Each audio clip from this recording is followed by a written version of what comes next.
And now, Death Valley Days.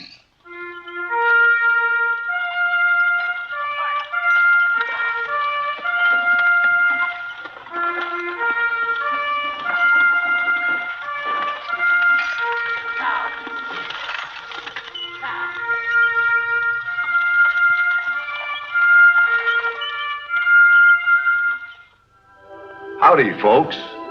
I'm the Old Ranger, and I have another interesting true story for you about the historic Death Valley country. This is the story of one of the most fabulous women in history, whose star blazed across 3 continents, and for a brief time shone over this house in Grass Valley, California. Lola Montez.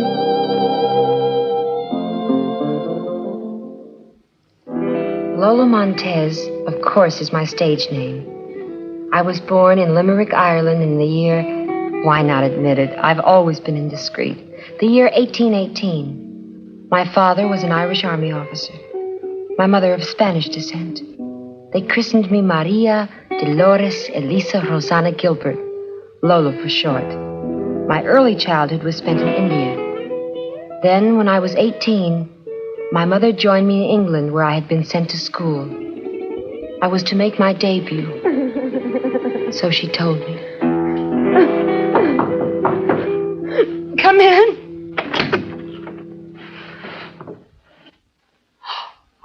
Lieutenant James. Your mother asked me to go to the dressmakers and pick these up. I don't want them. Throw them in the grate. But, Miss Gilbert, the gowns for your debut. Debut? That was just a lie to keep me from suspecting. This is my trousseau. My mother has promised me in marriage to a horrible old man in India, Sir Abram Lumley. The prominent judge? But he's over 60 and has the gout. And bags of money. I'd rather die than marry him. I won't marry him. Oh, Lieutenant James, how am I ever going to escape? Marry me. What? Lola, I adore you. You're the most beautiful, the most fascinating creature on earth. We'll elope. Tonight. Lola. A few days later, I became Mrs. Thomas James. But runaway marriages, like runaway horses, are almost sure to end in a smash-up. So I went to Spain to study to be a dancer. Then I returned to England. My first appearance was in Her Majesty's Theater.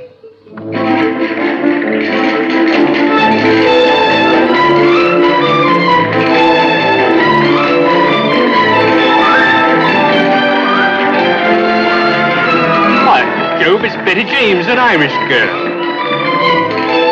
We've been royally swindled.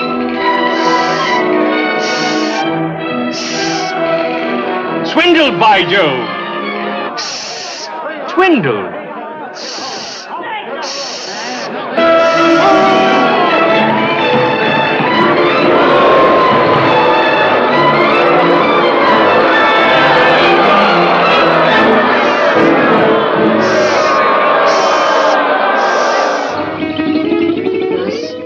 Single night, because of a young rake whom I'd once repulsed, my career in London was ended, and I fled to the continent to dance.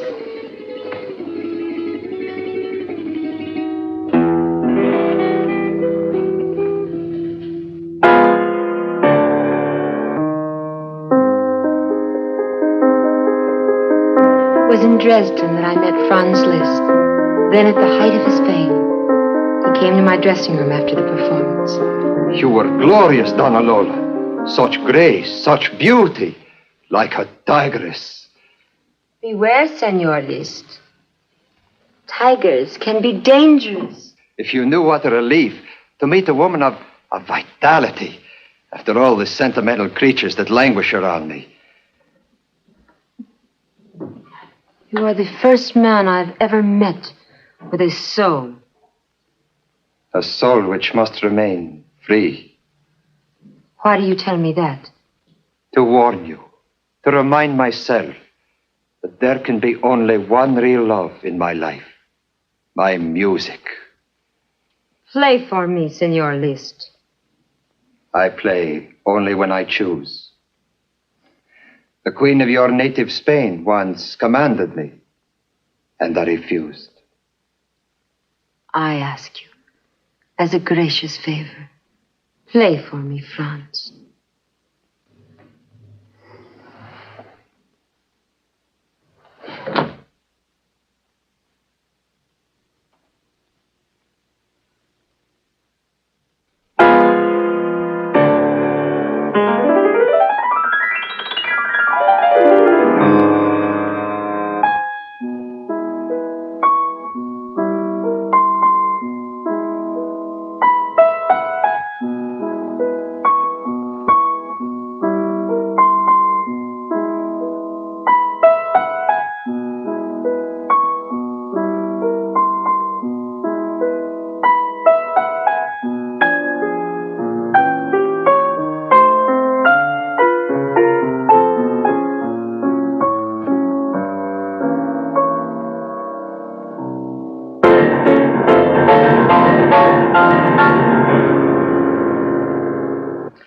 But Franz was right. He could not long remain fettered. There followed a year in Paris. Alexander Dumas, Victor Hugo. Then I returned to Germany, where at that time there were some 36 ruling princes.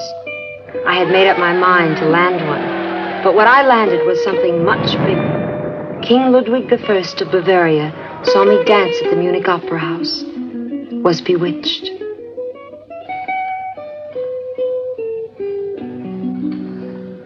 Beautiful. To the new Countess of Lensfeld. Ludwig, you're overwhelmingly kind. A palace of my very own, a handsome annuity, and now a title. I would make you queen if I could. Your presence here has changed everything. Including your cabinet. It was high time those reactionaries were dismissed. Now the new ministry is instated, which would go along with our plans. The Lola ministry. That's what the newspapers call it. The papers say harsh things about you, Ludwig. Oh, I care not. And the church? I told the Archbishop the other day publicly when he upbraided me. Bishop, I said, you stick to your Stola and leave me my Lola. Oh, but no matter what anyone says, if it cost me my kingdom, I will never give you up. Never. I was in the autumn of my life before it came. But once I met you, Liebchen, I know spring again. Ludwig. But the king, for all his protests, was not strong enough to resist the rising tide of opposition. A revolution broke out.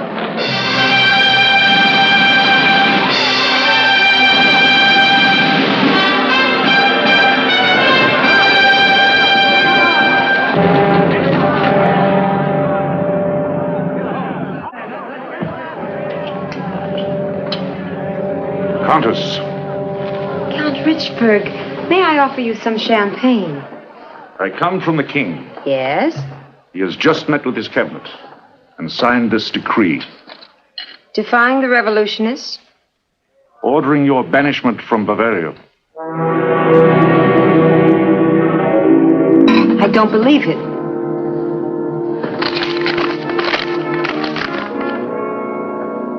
So, it is true. He's finally capitulated to the demands of the reactionaries. It was the only way he could keep his throne. After all the solemn pledges he made to me. The king is no longer young, madam. He craves peace. He'll find it. In exile. Oh, don't think for a moment that by banishing me, he will save his crown. In the end, he will lose both. I must be out of Munich by nightfall. As I predicted, A few weeks later, the king was forced to abdicate his throne. I never saw or heard from the king again, but at least I have my jewels and my title. Disillusioned, I set sail for America. The California gold rush was at its height. On the voyage up the Pacific coast, I became acquainted with the editor of a San Francisco newspaper, Mr. Patrick Hull. That's a very funny story, Mr. Hull. You're the most amusing raconteur I've ever met. Patrick, please. Just plain Patrick. My father was Irish. Well, where'd you get the name of Montez? Just took it as I have taken anything I wanted. And what is the next thing you plan to take? California, of course. By storm. That's where you're mistaken. The first thing you're going to take is the hand of Patrick Hull in marriage, just as soon as we land in San Francisco. You're out of your mind. With love, yes.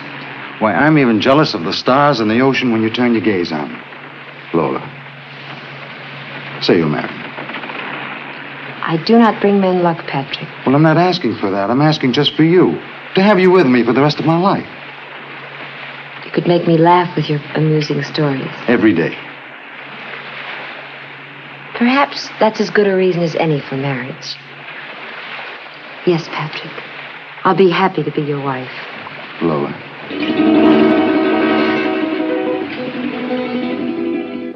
We were married just 3 days ago in a sweet little church. I carried these violets and roses, and the organ played The Voice That Breathed O'er Eden. Patrick wanted to live in San Francisco, but I was sick unto death of big cities. I yearned for mountains and pine trees, a cottage with a garden. So we settled here in the gold camp of Grass Valley.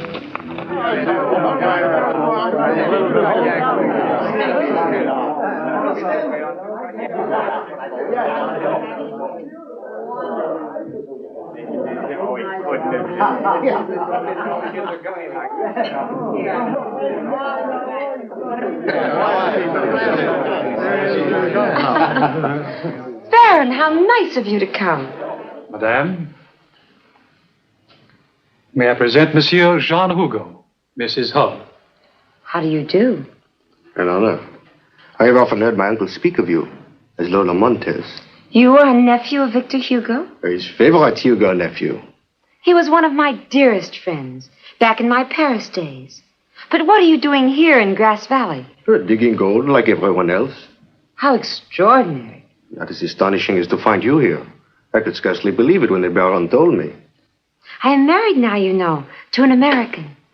You must meet my husband. Ah, there he is. Excuse me, I'll bring him over. Is this a nice way for a host to behave? Sulking with a drink? Host? No one even knows or cares whether I'm here. All they have eyes for is you. Well, naturally.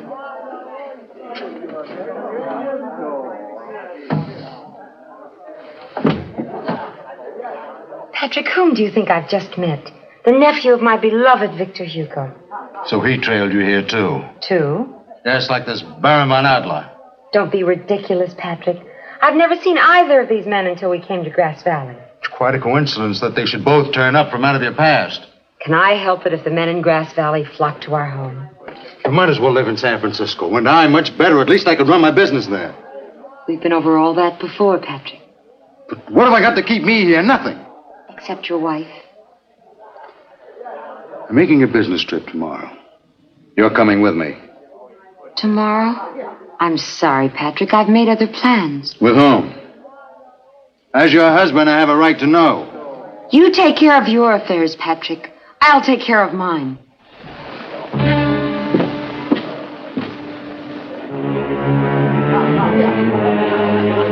She-devil. I did not realize the bear had a cub until after I shot. Then when I saw this little rascal, I said to myself, it should be a pet for Lola. Oh, Baron, how sweet of you to think of me. I think of you a great deal, Lola. What do you feed him? Berries. I shall tame him and teach him tricks. and walk him around town on a golden chain. Oh, Baron, how can I ever thank you? By coming with me tomorrow, hunting.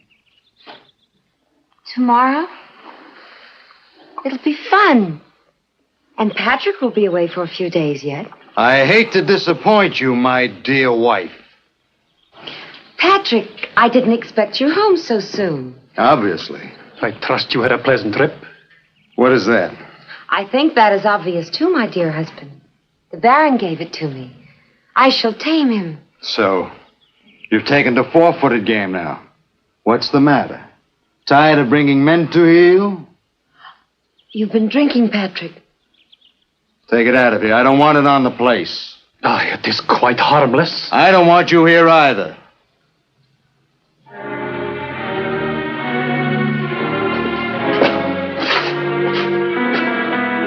Excuse me.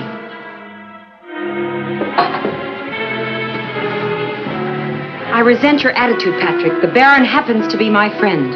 Like all the other men in your past? How dare you, you Irish bum! You're a fine one to talk, you cheap adventuress. I hate you! Get out! Get out! Get out! Get out! You were right. You bring nothing but misfortune to those poor devils that fall in love with you and your damnable beauty.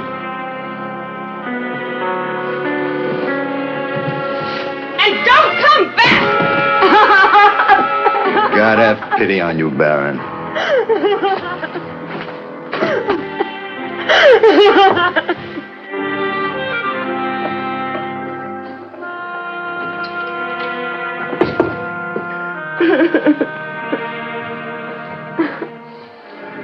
Lola. That beast deliberately trying to break my heart. Fear not, Liebchen. I'm here to pick up the pieces and put them together again. Baron.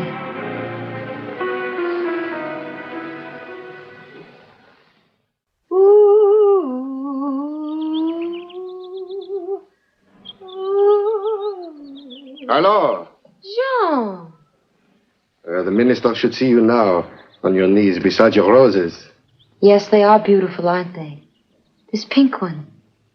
What minister? But Reverend Wilson, he would no longer describe you as a wanton hussy. Is that what he's been saying? Well, it is only your dress that he refers to. The costumes in which you dance. How does he know what I wear? He's never seen me dance. Of course, that is why he's so stupid. He shall see. I shall go to his house and give him an exhibition. Lola. At once!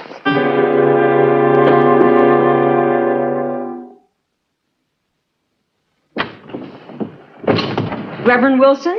Yes? Is anything wrong? That's what I came here to ask you. Is there anything wrong with the cut of my dress? It is no lower than the evening gown worn by any lady of fashion. Well, The skirt? Yes. It reveals my ankles. Is there anything wrong with my ankles? Madam, when you dance, I understand it is not only your ankles, but... But my legs, as you shall see.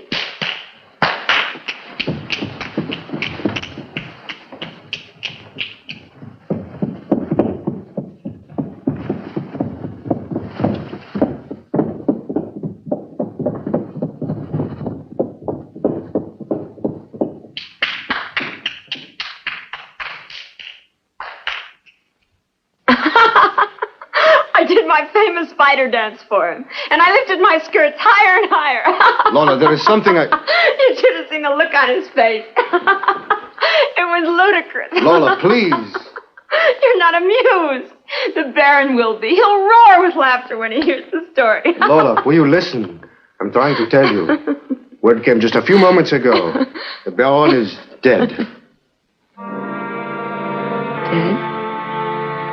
How can he be dead? He was shot while hunting in the mountains. His gun went off accidentally.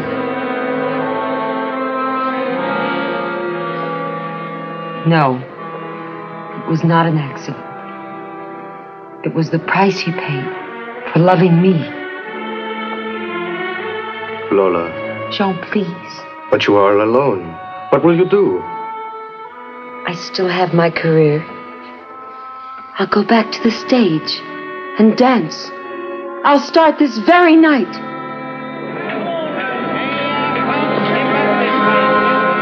Lola Montez dances again. But there will be plenty of seats available at any future performances if she has the courage to attempt them. It's vicious. It's libelous. It's an insult. And he shall pay for it. He shall pay now.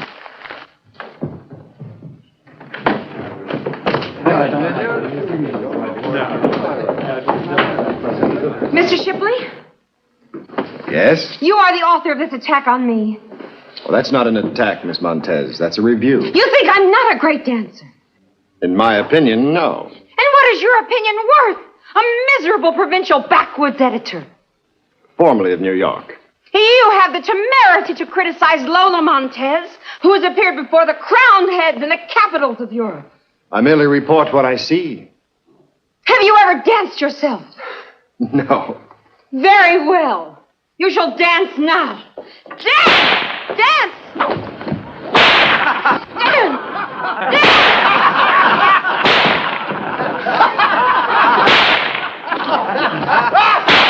Lola! You wish to dance too. Dance!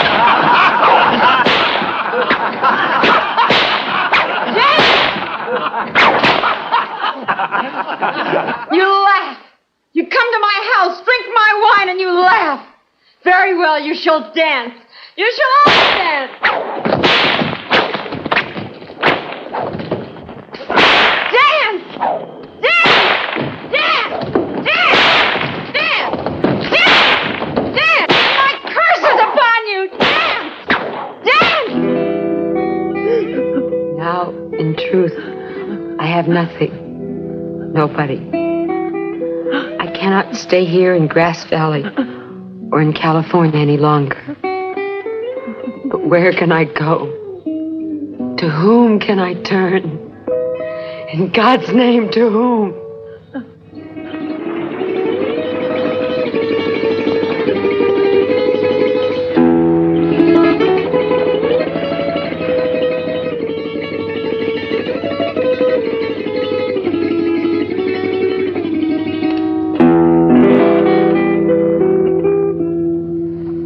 No.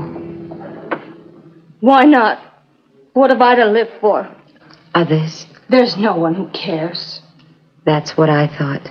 But there is someone. Look, don't try to have your mealy-mouthed preaching on me. What do you, a fine lady, know about the likes of us? Fallen women. I've fallen myself. Probably farther than the rest of you. Because I got up higher. Oh, I was ambitious. I wanted everything and I got it. Money, power, a title, the love and admiration of men, even a king. A king? Are you stuffing me? What happened? What's bound to happen when you seek only the things of this world and the flesh and forget that you have a soul. What are you doing here? Trying to help others. Why? Because I've been through the dark waters myself. You win, sister.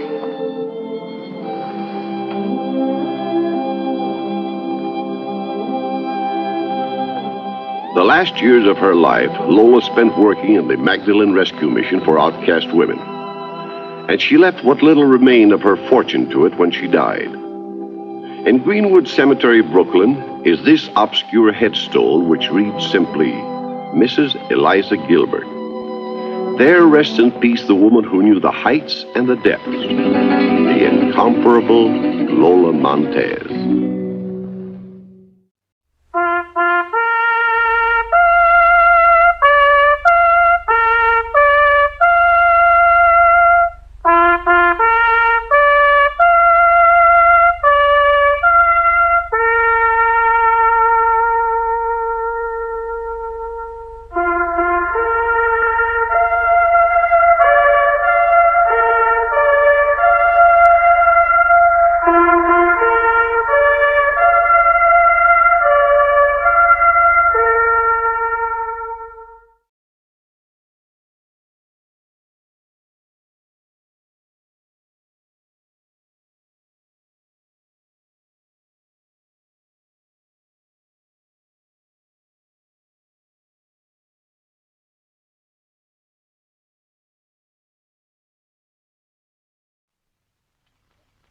And now, Death Valley Days.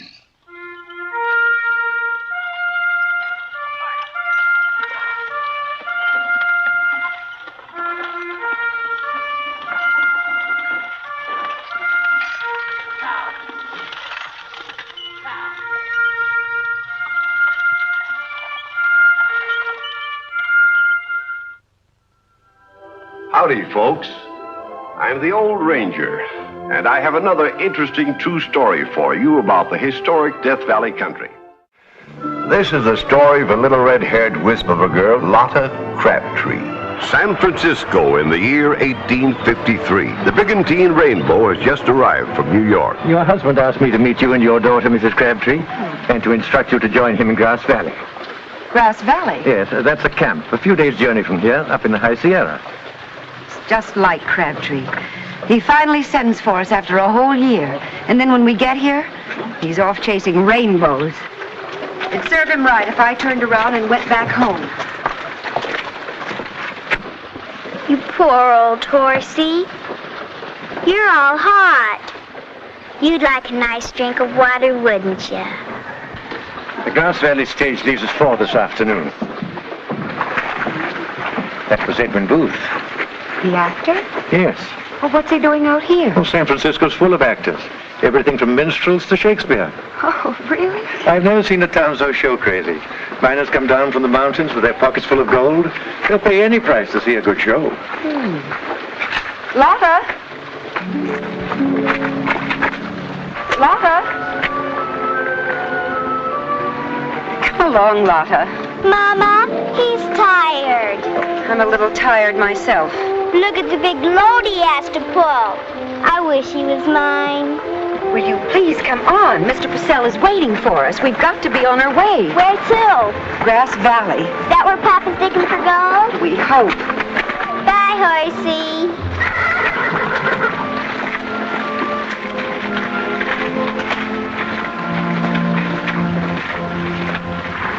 In spite of her resentment over the situation and her inclination to turn around and go back home, Mary Ann beautifully took the stage with little Lotta to join her husband in Grass Valley. It was a different kind of town than she had lived in before, and not a bit to her liking. Nor were the financial prospects to her liking. When she found out John Crabtree's gold digging was nothing but talk, and she would have to do the providing. We're wasting our time here in Grass Valley, Mary Ann. We? If we move on up to Rabbit Creek, you won't have to run a boarding house. I'll make the money. The gold up there lies in great pockets. Every pocket worth a fortune. After you've located it. I will if I get there soon enough. I might go on ahead. You could follow with Lotta. Say, where is Lotta? Out riding with Lola Montez. You let that child... Why not? She can't sit around the house all day. Well, Lola Montez is a notorious woman. An actress and a dancer. And a very good neighbor. I'm surprised at you, Mary Ann. Approving of such a person. I didn't say I did. But I like her. She's been mighty nice to Lotta. She's taught her to ride. What else has Lotta learned from her? Nothing she shouldn't. I'm sure of that.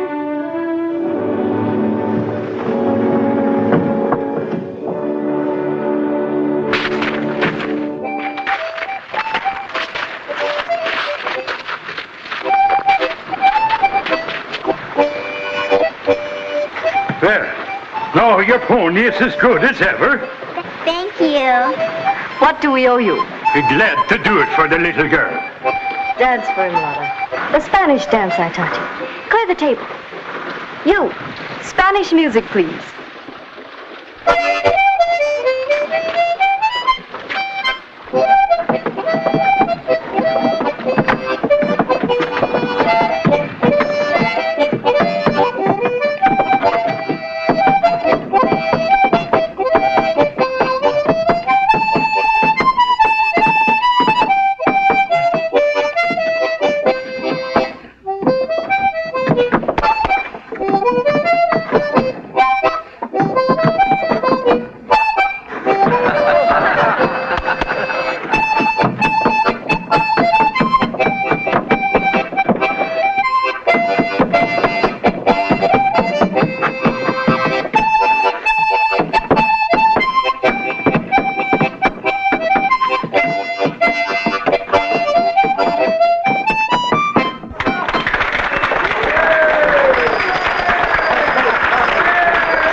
things.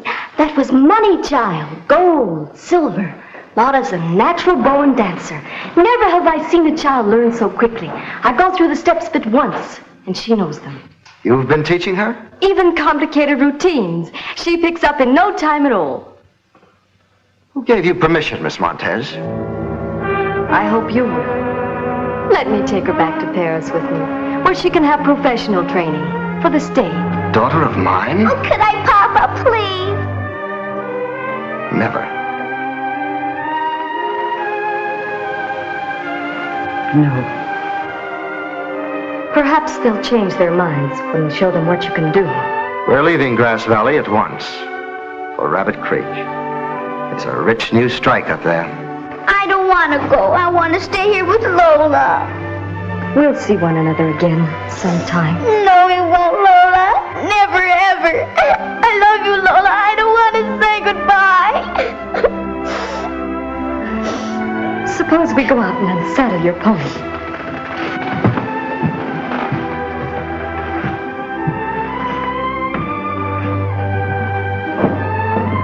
There, you see?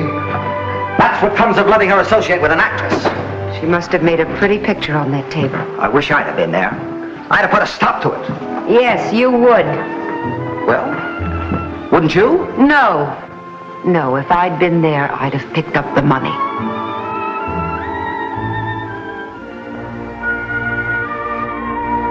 Once again, Marianne Crabtree and Lotta found themselves on a stagecoach headed for a new town, with Marianne's resentment of such a life steadily growing. And arrival in Rabbit Creek didn't do anything to help her resentment. For in spite of the fact that fortunes were being made every day, the gold John had promised continued to elude him. But she kept her feelings to herself, and once more turned to the only means she knew to keep a roof over her and Lotta's head. Why don't you go and play, Lotta? There's nobody to play with. Well, then run to the store and do an errand for me, I need some prunes. Which store? Mark Taylor's. Next to the theater? That's right. And tell Mr. Taylor to charge it. And don't waste any time. Come right straight back. Yes, Mama.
Little Sue Robinson, the fairy star. A child prodigy from San Francisco. She was booked to play my theater for one night, but there was some disagreement over terms, so she's appearing instead across the street at the dance hall. Why are you telling me this? Because I want to put on a rival show tonight starring Lotta. Lotta's 10 times prettier than Sue Robinson, and she can dance rings around her. Will you and Mr. Crabtree let her? Mr. Crabtree is off prospecting. Then will you? She has nothing to wear. You could whip her up a costume between now and tonight. Suppose she gets stage fright. Oh, once let the music start up and Lotta's feet can't help dancing. Mommy, there's a new little girl on camp and her name's Sue, and she's just my age. Could I go play with her? No, Lotta. But she's only going to be here one day, and it's the first time I've had anyone to play with. Sue Robinson can't possibly be a playmate for you, Lotta. Why not? Because she's a rival. A professional rival. Hurry, ladies and gentlemen, right this way. One night only, little Sue Robinson. This way, folks, to see the wonder of the West. Lotta Crabtree. Come right on in and see the most brilliant, the most scintillating, the most beautiful young dancing star the West has to offer. Step right in, folks. Get your money ready. Get your money ready. No waits, no delay. Step right in. Hurry. Step right in. Won't you come in, please? See Lotta Crabtree. Come right on. That's fine. No waits, no delays. Comfortable seats on the inside. Step right up, ladies and gentlemen. Come right on in. Come right on in, gentlemen. That's fine, ladies. Lotta Crabtree. Lotta Crabtree, the most beautiful young dancing star of the West. Direct from San Francisco. Get your money ready. Get your money. Hurry. Come and see Lotta.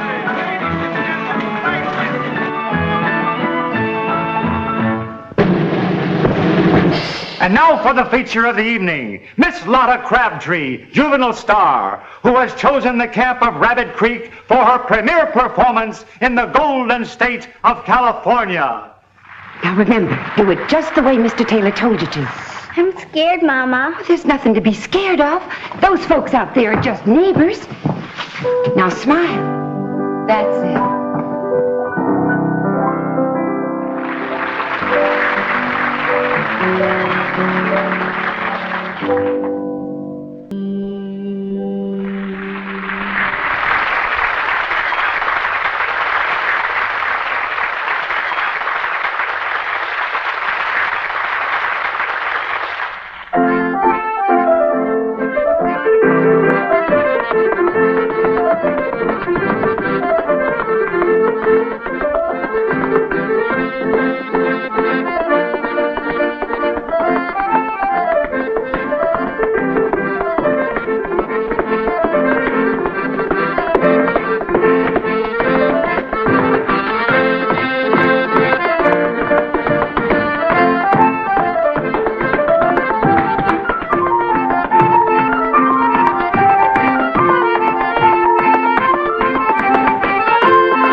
This is more money than I ever had in my hands at one time in my life. I never saw anything like it. She was a sensation. She'll be a sensation wherever she goes. But to exploit my own child. Lotta loves it. She was laughing all the time she was dancing. She did seem to be in her element. We'll form our own little troupe. Tour the remote camps where they never see a child. They'll take her to their hearts, shower her with gold. Of course, if you want to consult your husband. I can make the decision myself. When do we start? That was the beginning of Lotta Crabtree's professional career. She and her mother toured the mining camps over mountain trails no wagon could travel. They played in bar rooms and country stores, in canvas tents and in log cabins. And everywhere Lotta was a hit. Camps roared and thundered applause for the little red-headed girl with the nimble feet, the quick laugh, the genius for mimicry. Through the years, Mrs. Crabtree not only guarded the money, but as Lotta grew into young ladyhood, she also guarded her like a dragon. But just once, in a remote mining camp in the Mother Lode country, where Lotta was playing an extended 3-day engagement, her mother's watchful eye was distracted for a moment.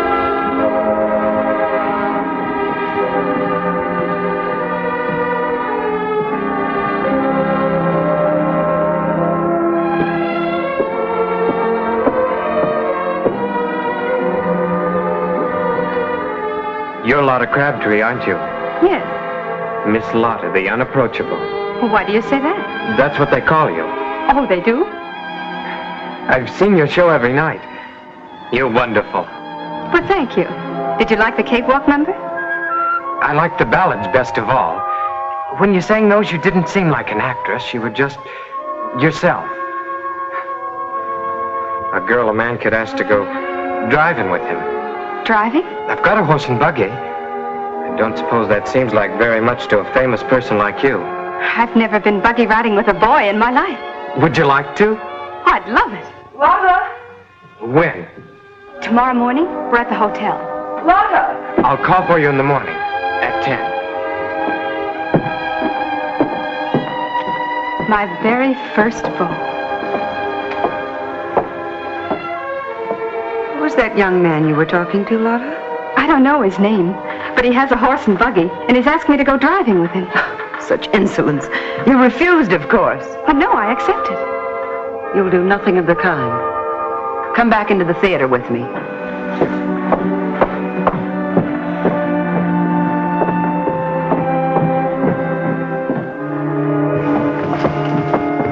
I'm sick of the old theater.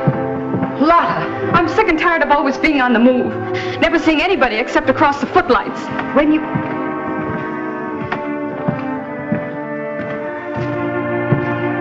have a career, my dear, But I don't want a career. I want to be like other girls. Have friends and home and fun. Well, I don't care what you say. I'm going driving with him tomorrow. He's nice. The world is full of men who look nice. This is one of them. Papa! Oh, I didn't know you were here. I thought I'd surprise you. That was a great performance you gave tonight, Lotta. I was proud of you. How well you look. He should, on the allowance we've been sending him. My little Lotta, you're growing up. Yes, I am.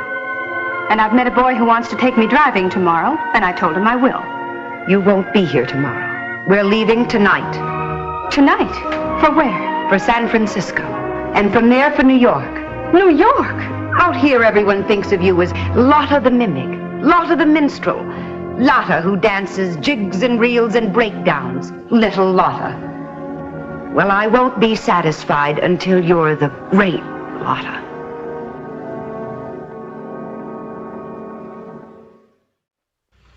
In the months that followed, Marianne Crabtree's dearest ambitions were realized. Lotta was a sensation wherever she went. Theaters in New York, Boston, Philadelphia, Chicago opened their doors to her. Plays were written for her. Audiences, rich and poor, high and low, took her to their hearts. The dark-eyed, red-headed girl from the West who could sing, dance, act with equal ability. And in the 1870s, after a triumphant tour, she returned to San Francisco to the California Theater.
Why, thank you, Captain.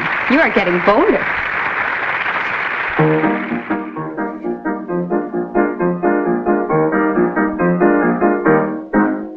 As they marched through the town with their banners so gay, I ran to the window to hear the band play. I peeped through through the blinds very cautiously then, lest the neighbors should say I was looking at the men. Oh, I heard the drums beat and the music so sweet, but my eyes at the time caught a much greater treat. The truth was the finest I ever did see, and the captain with the whiskers took a sly glance at me. Hi!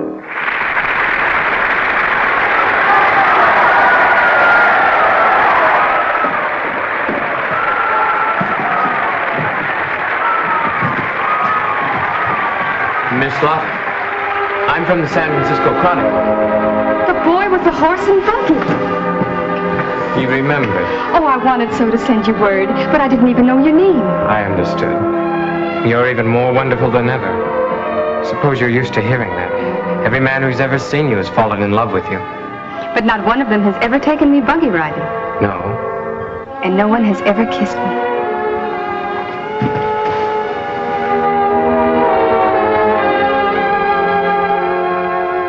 Is this real, or just another play?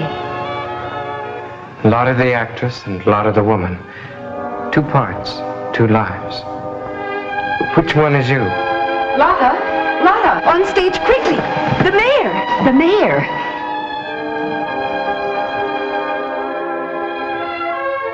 Well, it was nice to meet you again. Goodbye. Goodbye, Lotta.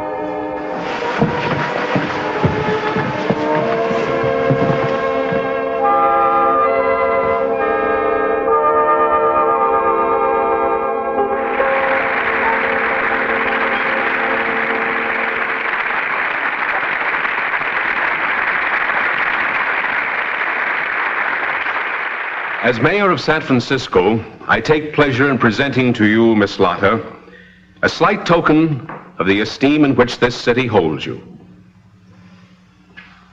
A diamond tiara for the Queen of the Theater.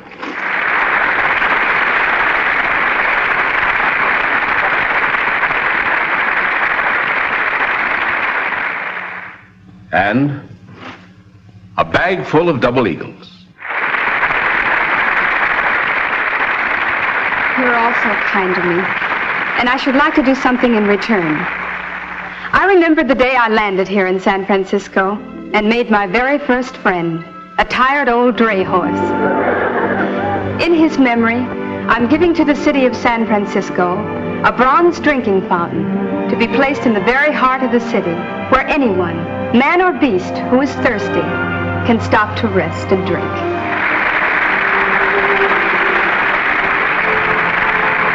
God bless you all.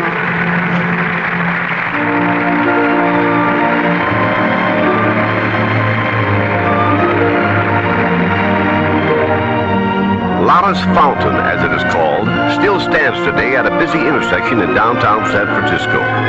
One of the few landmarks to survive the great destruction of the city in 1906. And when she died, an old lady, still Miss Lotta, she bequeathed her entire fortune of $4 million to charity. All my money came from strangers, and now I give it back into the hands of strangers.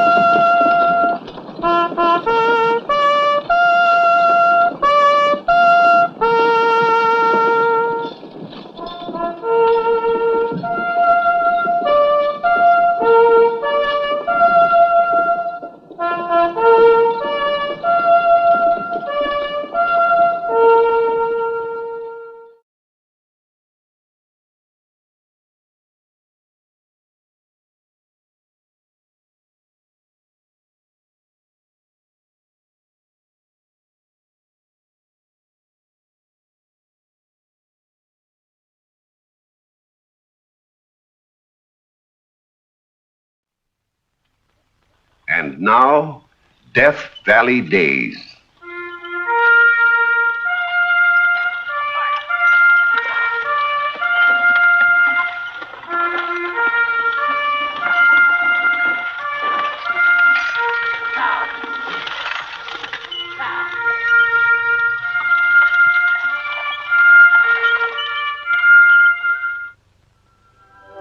Howdy, folks.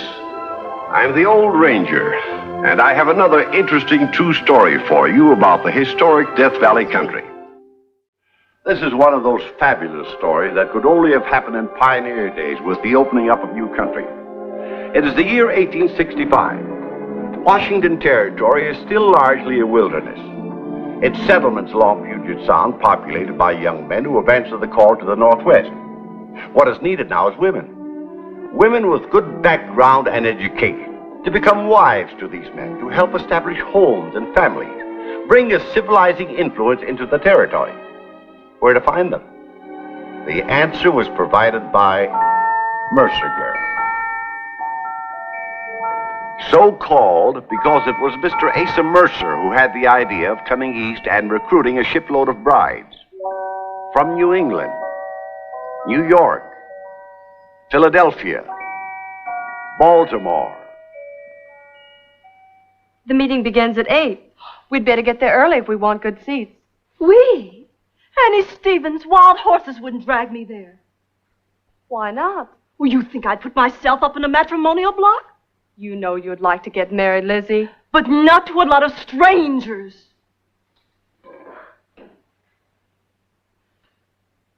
Let's face it. There aren't too many men left to choose from here. Since the war. Do you have to remind me that I've lost every one of my fiancés? Out there, it's just the opposite. The ratio of men to women is 9 to 1. 9 to 1? We'd be surrounded. It fairly makes me shiver. You could have my 9 too, Lizzie. I'm dying to go out to the Northwest. But not for a husband. I want to teach. You and your career. What an opportunity to carry learning to a new frontier. I don't think that this Mr. What's-his-name, Mercer, would take you. He's only interested in brides. Why, he's an educator himself, Lizzie. He is? Head of the Territorial University out there. I still think he's a wolf in sheep's clothing. Some of the most influential men in the country are behind him. The governor of Massachusetts, the Honorable Peter Cooper, the Reverend Edward Everett Hale. He turned over his pulpit in Boston one Sunday to Mr. Mercer. You mean they're taking old maids from New England? They've lost their men, too, in the war. Annie, I will accompany you to the meeting this evening. Good. I wish I could convey to you, ladies, something of the beauty and grandeur of that Northwest country, of the blueness of its waters and skies, the magnificence of its forests and mountains. I thought he'd have gray hair and a goatee. He's young. Hush. As head of the Territory's Institution of Higher Learning, I've had occasion to visit the various camps and settlements. I know the loneliness of those men, how they long for the care, comfort, and companionship that only a good woman can give them. The women that I am appealing to are women of culture, versed in the art of housekeeping and homemaking, who will ensure the future of the territory. I have already signed up more than 300. If there are any among you who are interested, I shall be glad to talk to you after the meeting. Thank you. Perhaps I wouldn't qualify, sir. You see, I want to go out to teach, not to marry. My dear Miss, Stevens, spelled with a P-H. there is no compulsion to marry. One young lady from Fall River, I believe, wishes to go out as a seamstress. We need women who can sew and teach. Then I'm ready to sign up. Good. Here's a form. My goodness. You gotta give character references. Naturally. When do you plan to sail, Mr. Mercer? I'm on my way to Washington now to check the final arrangements with General Grant. I'll notify you as soon as I know the date of departure. I put the matter before President Johnson and the cabinet. Got their approval. I'm most grateful to you, General Grant. Not at all. I know what it's like. I was stationed on a post in Vancouver once for months. The longest, loneliest months I ever spent. The government then will consign me a ship. Here's the order, all made out. One sailing ship, fully manned and provisioned, with a capacity to carry 500 passengers.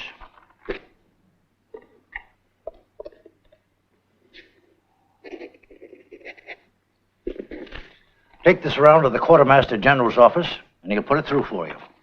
Thank you. Thank you very much, General Grant.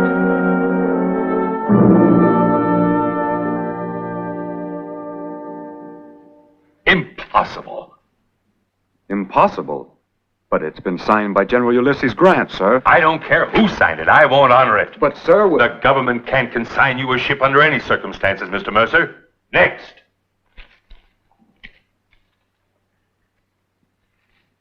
But what am I to do with all these women, these 500 brides of mine? 500 brides? Who do you think you are, King Solomon? How am I going to face all those bachelors back in Washington Territory who financed my trip east? You really have 500 young females on your hands? Yes. I always heard they did things out west in a big way, but... Look, I still can't consign a ship and a crew to you, Mr. Mercer. There's no law to justify it. But I tell you what I will do. I'll condemn one of the government ships and let you buy her. Buy it? The sailing ship Continental. You can have her for $80,000. Where will I find $80,000? Where did you find 500 women?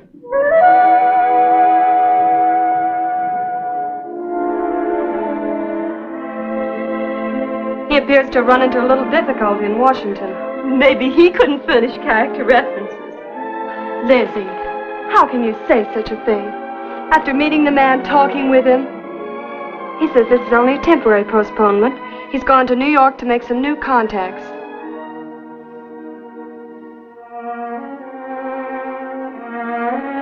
I wonder how his wife feels about the whole thing. His wife? Well, he's married, isn't he? I'm sure I don't know. He must be anyone that handsome. And I bet she thinks just what I think.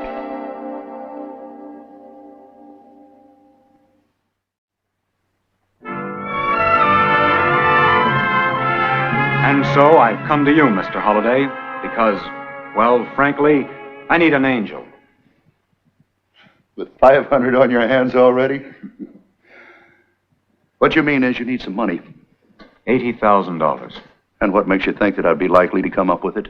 Because you've done more than any one man to open up the West, Mr. Holliday. You own half the stage routes out there, and now you're planning on building ship lines, aren't you?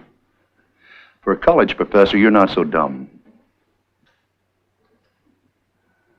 All right, I'll tell you what I'll do. I'll give you the $80,000 for, what's the name of the ship? Continental. Outfit it and transport your young women from New York to the West Coast, with the understanding that the ship then becomes my property. Agreed? Agreed, sir. I'm most grateful to you for coming to my assistance. Thank you, sir. What did I tell you? It's all settled. We report in New York not later than November 15th. We? Oh, I mean me. I sail on the ship Continental, procured from the United States government, seaworthy and completely sound. Man with sailors. I never thought of that. I'm going to start packing my book. Annie, I'm going with you. Lizzie! Well, I couldn't bear to think of you taking that long, dangerous journey alone. Oh, Lizzie, I'm so happy.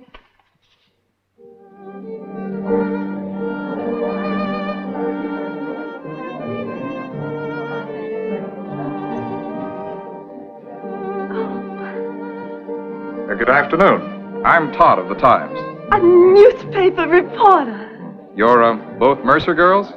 We are members of Mr. Mercer's party. That's what you mean. And you still plan to go? In spite of the article that has appeared? Article? Oh, not in my paper. We'd never questioned Mr. Mercer's motives. It was an arrival sheet. The New York Herald. You haven't read it? We only just arrived from Baltimore. We expected to find Mr. Mercer here. He's probably gone out to kill the editor of the Herald. What did the article say? Well, perhaps you'd better read it for yourself. Personally, I don't think there's a word of truth in it. But it would make a girl pause and consider. Right there on the front page. Of all the scurrilous attacks, guilty of entrapping hundreds of innocent young women, luring them west for the purpose of... Move your thumb at me so I can see. Here comes Mercer now. Hello. Miss Stevens, Miss Ordway. Mr. Mercer, how many cancellations have you had? Todd, of the New York Times. I'm not giving out any interviews. This is perfectly outrageous. You should sue for libel, Mr. Mercer. Unfortunately, the damage has already been done. Then girls are dropping out. Uh-oh. Here go two more. Ladies, that article is a lie, from beginning to end. This expedition has the endorsement of educators, ministers, and statesmen. Ladies, please. Telegrams for Mr. Mercer. Here. More cancellations, I'll bet.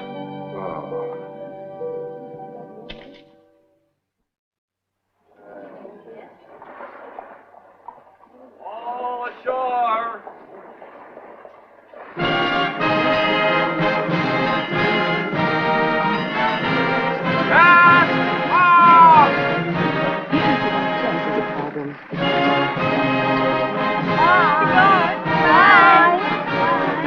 Goodbye, America.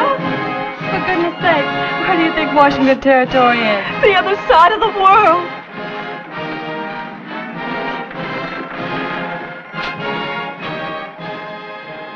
Well, how are you feeling now, Mr. Mercer? The way Moses must have felt when the Exodus finally...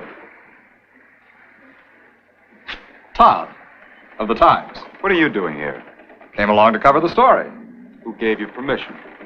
Well, there seemed to be plenty of room on board. And I'm only too glad to pay for my passage. $100 a head, I understand.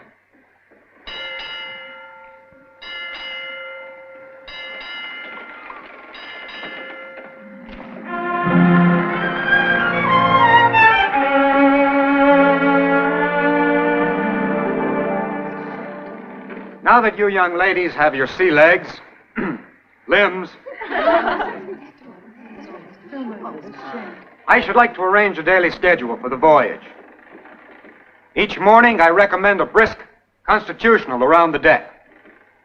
Afternoons may be profitably occupied with needlework and writing in your diaries.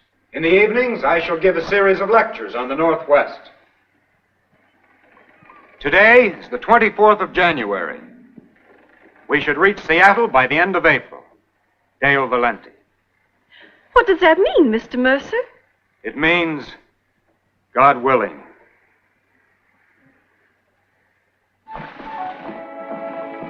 Ask me, he thinks he's the almighty. Mr. Todd, that's sacrilege. Oh, please. I want to talk to you. There are 95 other girls on board.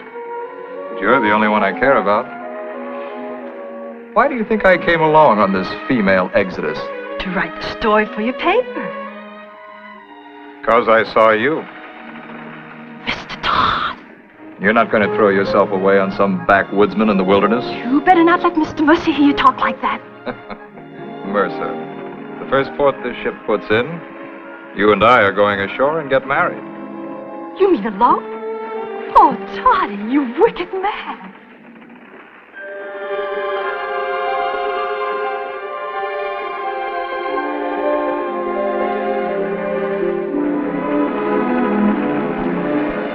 Good evening, Mr. Mercer. Good evening, Miss Stevens. You're up rather late, aren't you? I wanted to be on deck when we crossed the equator. I thought as a geography teacher it would be an experience. You won't see very much, except the moon. Isn't it thrilling? The moon? The equator. It's just an imaginary line encircling the Earth. Are you talking about the terrestrial equator or the magnetic equator? Does it matter? They're not the same thing at all, Mr. Mercer. To be sure, they rarely coincide. But the magnetic equator is that line, imaginary as you say, along which the Earth's magnetic force is zero. Magnetism. Zero. That's correct. My guess is we're crossing it this minute.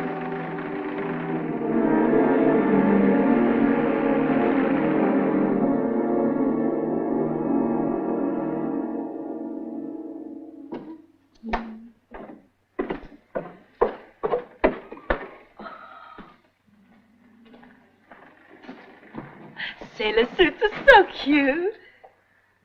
You gonna pack your stuff and come ashore with me, or aren't you? Now, Toddy, don't press me. Press you? It's been 2 months since we left New York, and at every port you've made excuses. Oh, but they've been such dreadful and civilized places. Well, this isn't. We're anchored in the harbor of Valparaiso, Chile. If you don't marry me here, you won't get another chance until the Galapagos Islands. Now, Toddy, it isn't that I don't love you. I think you're the most fascinating man I've met in ages. I'm beginning to think you're nothing but a flirt, Lizzie Ordway. Oh. What's that? Man on board!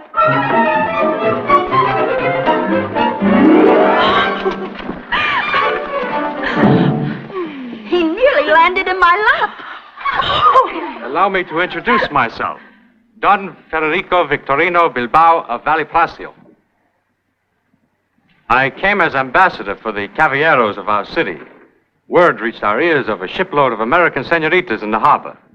Young and beautiful. And the reports were not exaggerated. I could swoon. With the permission of the captain and your dueña, we should like to welcome you ashore this evening as our guest at a fiesta. Well, where is your dueña? What's going on here? You are their dueña, senor. I'm in charge, yes. My credentials, senor. I don't read Spanish. What is it you want? Company of your fair passengers, senor. He's invited us to a siesta. Fiesta. Tonight. Well, that's very kind of you, sir. But I'm afraid I shall have to refuse. Nobody is allowed ashore. It would be a great disappointment to the young men of Valparaiso. They had anticipated teaching the senoritas from the north of Fandango. These young ladies are my personal responsibility. The answer is an unequivocal no. Oh, darn it.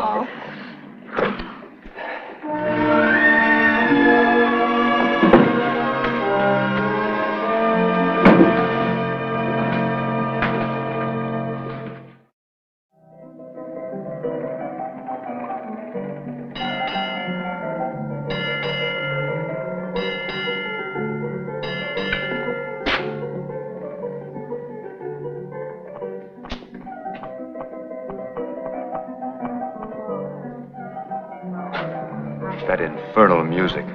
I suspect they're keeping it up just to aggravate us. Not the Spanish. They're much too polite. Don Federico Victorino Bilbao. Perfect gentleman. You can understand my point of view, though. Oh, you made it quite plain. And you approve? To be perfectly honest with you, Mr. Mercer, I don't. Miss Stevens. This has been a long, dull, tiresome voyage. The girls are starving for some fun. I've tried to provide entertainment. Playing proverbs, singing hymns. They need fun. Put yourself in their place, Mr. Mercer. Sailing to a new, strange land, not knowing what lies ahead. They're homesick, a little frightened. Most of all, they're bored. I have a duty, Miss Stevens. Oh, I know. I guaranteed to deliver these girls to Seattle, and there I'm going to deliver them. What difference would one evening ashore make? With those handsome Chileans, why, it might change a girl's whole life. Oh, don't be such a prude. Prude? You may be a fine educator, but as a man, you're cold and stiff and inhuman. Miss Stevens, you're a fine one to talk. You know what I want to do whenever I'm near you? No.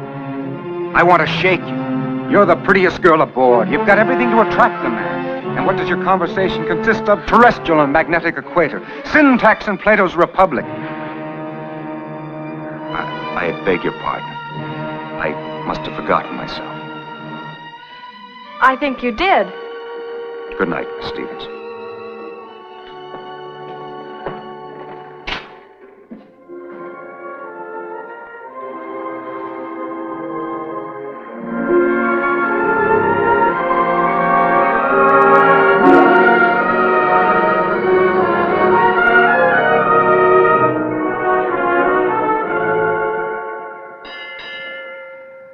marks the end of our passage aboard the Continental. Arrangements will be made for further transportation from here to Seattle as soon as possible. Check the bulletin board at the main stairway for further instructions. That's all for now.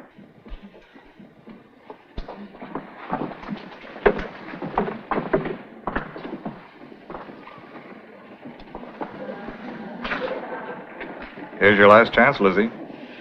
I'm quitting the party here. Toddy, I can't bear it. Well, then come ashore and marry me. Oh, I'm just torn. I feel I should go on to Seattle. And see what they have to offer there? Now, Toddy. Well, you know where to reach me. Todd of the New York Times.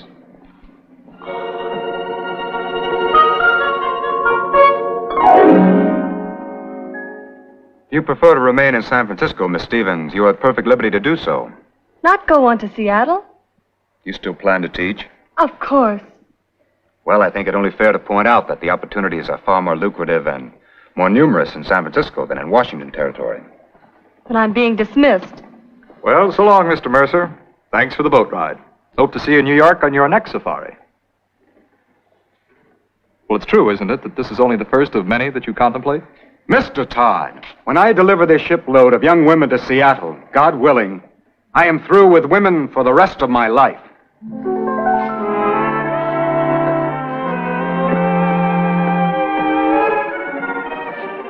Well, Miss Stevens? I think I'll continue to the end of the journey, if it's all the same to you.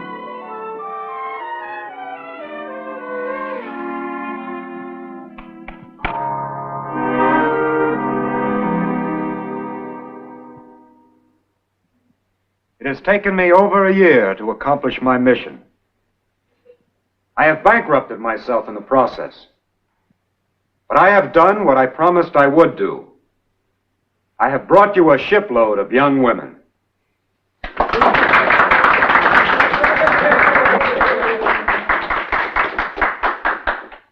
Virtuous, refined, splendid young women who will gladden your lives, make beautiful homes, and assist in the development of the great Northwest.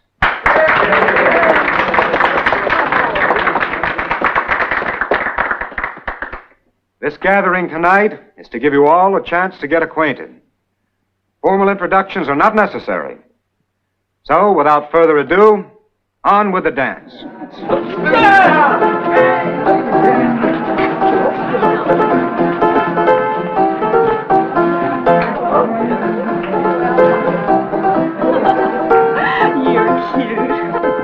So are you.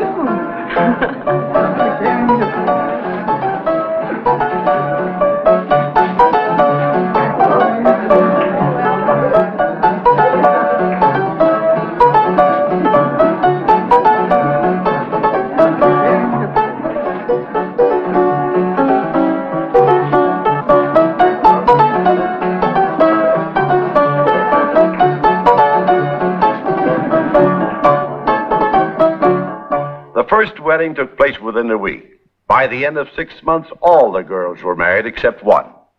And she remained a spinster all her life.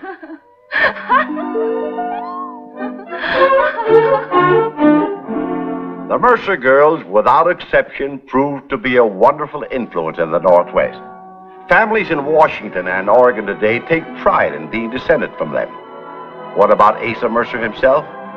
Well, the records show that on July 15, 1866, Miss Annie Stevens of Baltimore became the Mercer girl for life.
And now, Death Valley Days.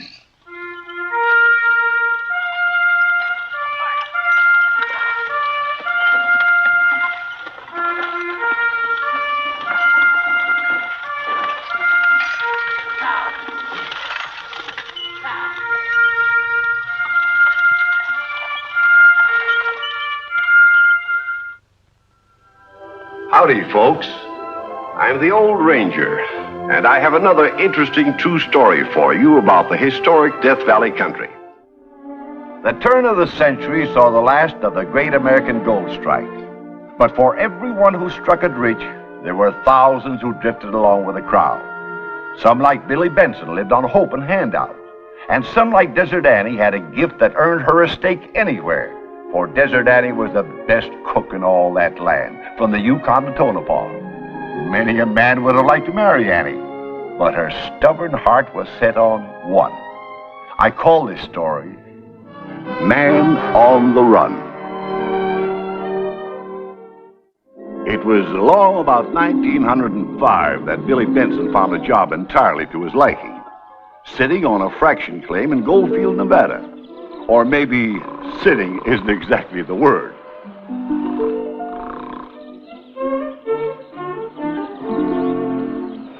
Billy! Billy Benson!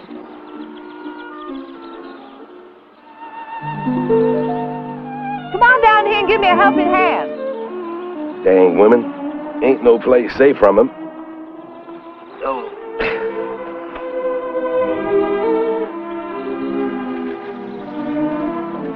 I managed to finagle a chicken, so I fried it up and brought it out to you for lunch.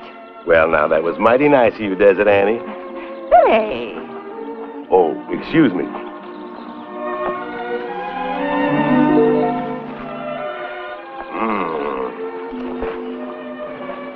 I figured a good meal would ease the blow. What blow? Well, I knew a conscientious gentleman like you would be hard hit, considering you already owe me 3 months' room and board. Annie, what are you talking about? You're out of a job. Out of a job? Why, Jim Peel just hired me yesterday. Today, there was a slight argument as to who owns this claim. Jim lost. They're over in the graveyard now burying him. Poor Jim. Don't look like you'll have anything to pay me now. You know I'll pay it when I get it. Ain't like we was strangers. Why, we're old friends. A woman who runs a boarding house has thousands of friends, and all of them hungry. Of course, if we was more than friends, you wouldn't owe me anything at all. I always say, there's nothing too good for a husband. Well, it looks like there's just one thing for me to do. What's that? Get busy and find another job.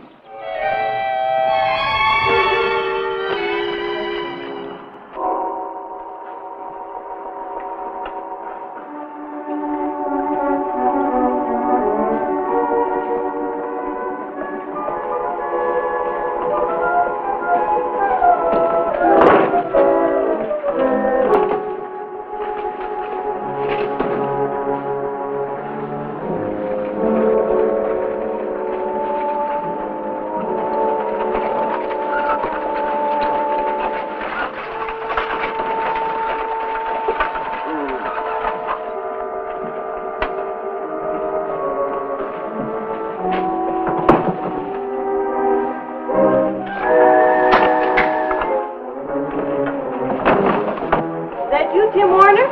Yes, ma'am. All right, Tim. Get going. Well, looks like you're leaving town. I'm dead. Well, thought I'd go over towards Greenwater. Been hearing rumors of copper over there the last couple of days. Greenwater, huh? Yes, ma'am. Looks like you got an extra hat back there on the barrel. You better put it somewhere so it won't blow away. Oh, yeah. Y'all got to watch that. Keep blowing around in the wagon. Well, I guess I better be going along. Got a long, hot ride ahead of me. Get up!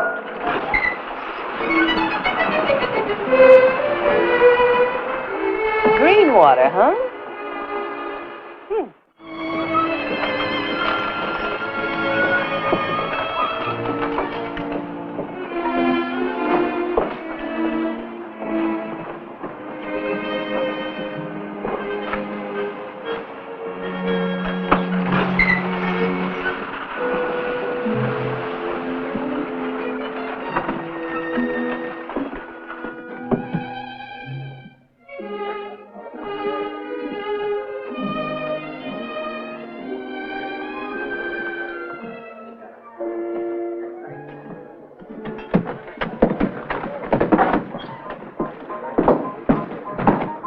How do you do, sir? Your fair city of Greenwater looks like a real nice place, but the fellow can be as tasty here as in any other town. Thirstier. There's no water for 25 miles. Well, I wasn't exactly thinking of water. Now, let me be frank with you. You haven't got the price of a drink. You guessed it. Do you know of any place where a fellow might make an honest dollar? No, Say, wait a minute. There's a newspaper outfit arrived in town today. The proprietor's name is John Tully. Fixing on open a place a couple of doors down the street. Maybe he'd give you a job, that is, if you know anything about a newspaper. I've read them all. What more do I need to know?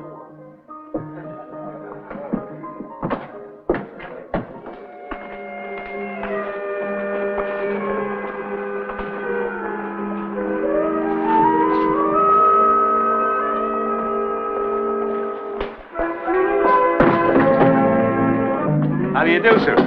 How do you do? Are you Mr. Tully? That's right. My name is Benson. I hear you're looking for a newspaper man. Yes, I am. What experience have you had, Benson? Mr. Tully, I can honestly say I'm familiar with all types of newspaper writing from the Yukon to Tonopah. I wasn't thinking of writing. I handle that myself. I needed a man who can set type.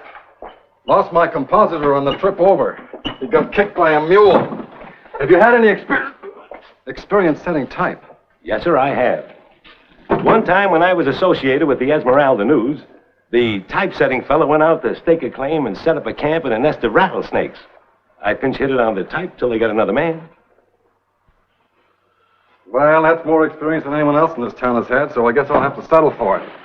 I can pay you $15 a week to start with. Mr. Tully, you got yourself a deal. Good. My friend, you are now looking at a member of the press. No fooling. So I've been thinking the staff of the Greenwater Times should rate credit at this establishment. I think it might be arranged.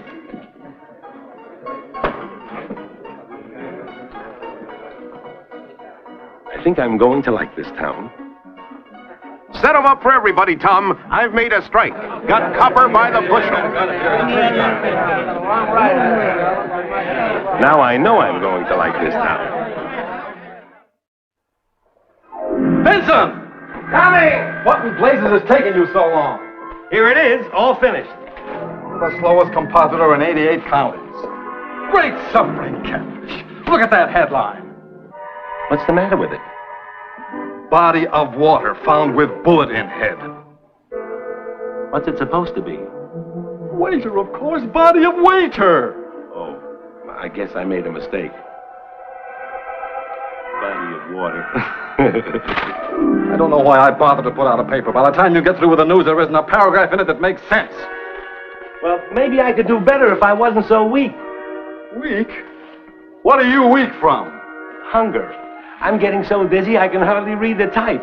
Now, if you could see your way clear to pay me a little... Pay? Account... You ought to be paying me on account of your ruining my paper.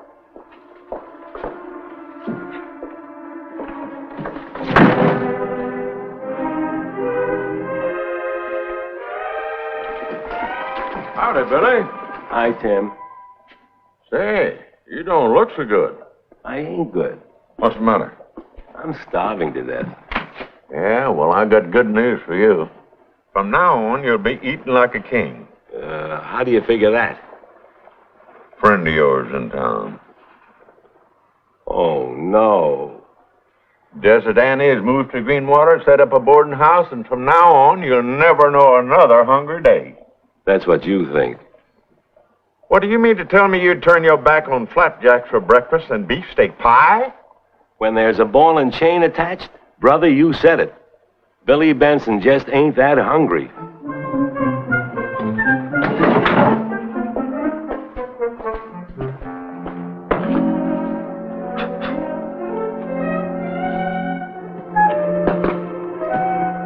One measly little can, 2 days till payday.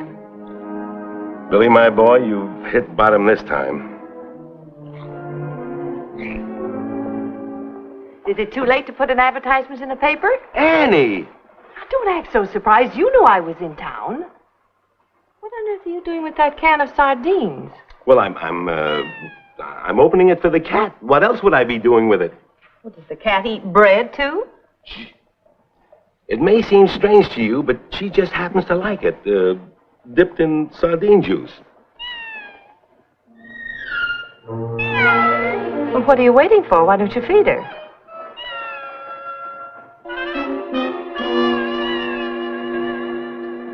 Don't torment the poor animal. She looks like she's starving. She's not the only one. Well, go on. Give it to her.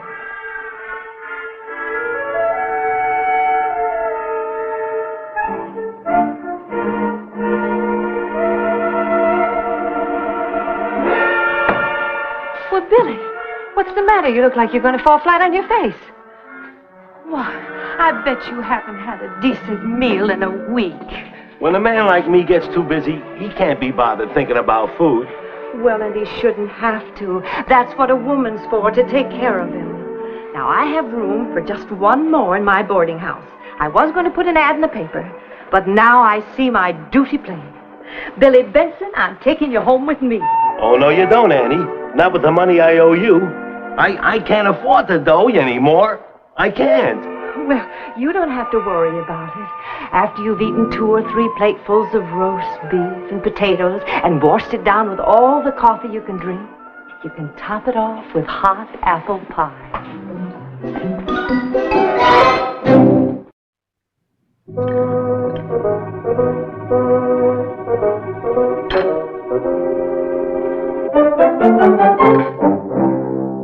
How does it feel to be the star boarder, Benson? Special hours, special food? Hot cakes and ham and eggs. That's not what I had for breakfast. A newspaper man don't have much choice about his hours, so I eat whatever they put before me. You know, it's a funny thing. You and I have been boarding here about a month now, but I ain't had no such fancy grub set before me. How do you manage it, Benson? By sweet-talking the landlady? I never sweet-talked no woman in my life. I wouldn't blame you for trying. I'll bet Desert Annie's got quite a neat little pile stashed away, huh? I wouldn't know. But I reckon if she has, she earned it waiting on logheads like you.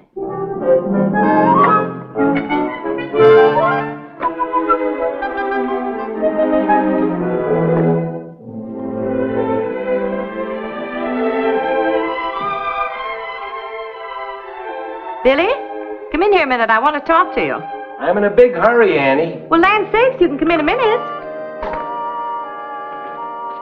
I hear you've been made a high up on the newspaper. Yep. Now that Greenwater's getting to be such a big camp, the miners and their families pouring in every day, Tully's asked me to help him with the reporting. So adding that to setting the type, I'm a pretty busy man. And I better be getting back to work. Wait a minute, Billy. You and me have been friends for a long time, haven't we? And I done lots of favors for you when you was up against it. Well, sure, Annie, sure. Well, you can do one for me now that you're a big mucky muck. Our new women's club is having their first big shindig tonight. It's a benefit for the schoolhouse. And I want you to give us a real nice write-up in the newspaper. Annie, I can't write up no woman stuff, and you know it. You mean you refuse? And after all I've done for you? And you 4 months behind in your board? You know I'd do anything I could, but Annie, holy gosh. Well, right then. You can just take me to the benefit tonight and write about it afterwards. Take you?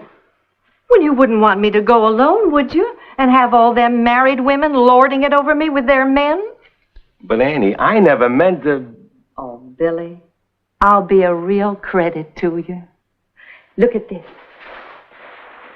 It's the loveliest dress I've ever had in my life. And I made it just so you could be proud of me. So I could... What time does the shindig start? 7:30. Well, all right. But make sure you're ready. Billy Benson don't wait around for no woman.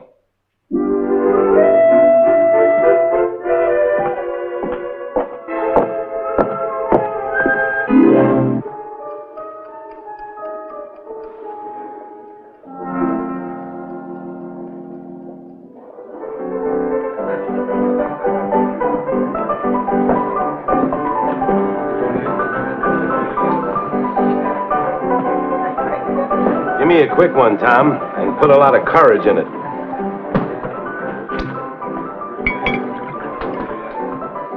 That'll put iron in your spine. Brother, do I need it tonight? Have another on me, Benson. Nope. Got places to go. What's your hurry? A couple of more make you twice as brave. Isn't that right, Tom? It sure is. Well, now, maybe you're right. Fill her up.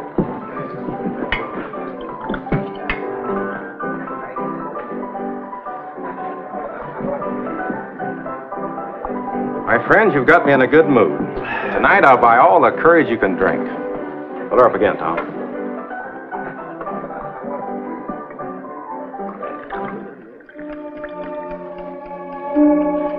That no-good betrayer. Everything will be over and nobody will ever see my lovely dress.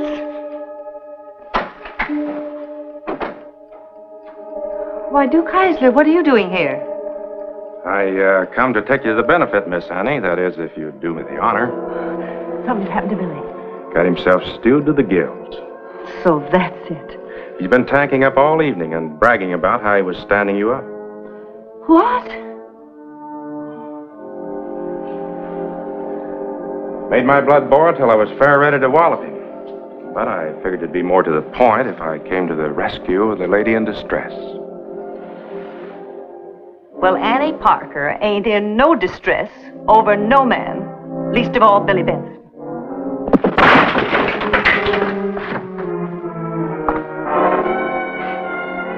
Guess I'm a little late, Annie. After what you've done, you have the gall to come here and face me? I'm terrible sorry, Annie. I just stopped for a glass. Mr. Heisler, take me out of here before I do something violent. With pleasure, Annie. Heisler? Why, he's The gentleman who came to my rescue when I was stood up by a heel. Annie, wait a minute.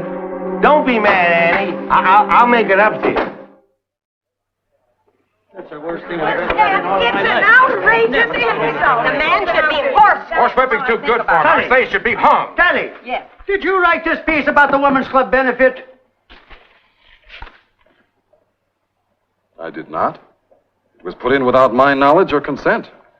Well, who wrote it then? Billy Benson. I told you so. Where is he? Back there in the press room. Benson, come out here. We got business with you. Sure, I think we better have him out here, too. Hello, fellas. What's all the excitement about? You wrote this piece about the Women's Club, didn't you? Sure I did, but That's good enough for me. No, wait, you don't understand. Tell it to the judge. You can have your say when we get to... Wait a minute, fellas, I can explain the whole thing.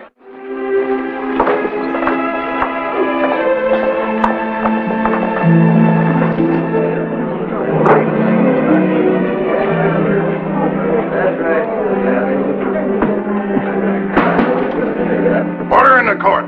The trial of Billy Benson will now begin. But you have to appoint a prosecutor, Judge. Well, then I'll appoint you, Pat Kelly. Now, hold on now. Billy's got to have a lawyer.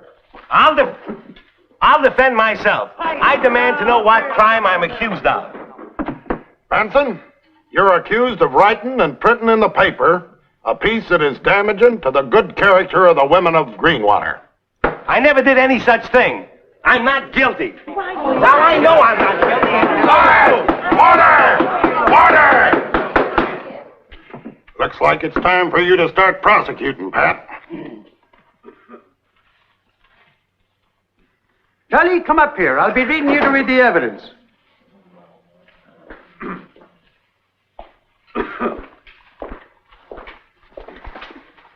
Now, the accused, William Benson, has already admitted that he wrote this dastardly pile of insults about the women of Greenwater.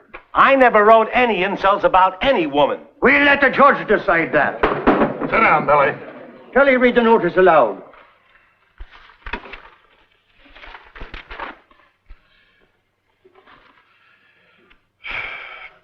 Mrs. Bill Strong poured in an extremely décolleté gown of black Chantilly lace, which enhanced the lights in her red hair and peach-like complexion. It's a lie. My wife never wore no gown she was poured in. She wears her clothes respectable. And I never dyed my hair red nor wore no peach paint on my face, neither. Go on. Miss Annie Parker was to be found behind the piano in an empire frock, surmounted by a pancake Malene hat. Billy Benson, you know I wasn't found behind no piano. I ain't never been drunk in my life. But Go on. The ladies of the choral group were a little decayed, but the audience was greatly entertained by their wilting voices.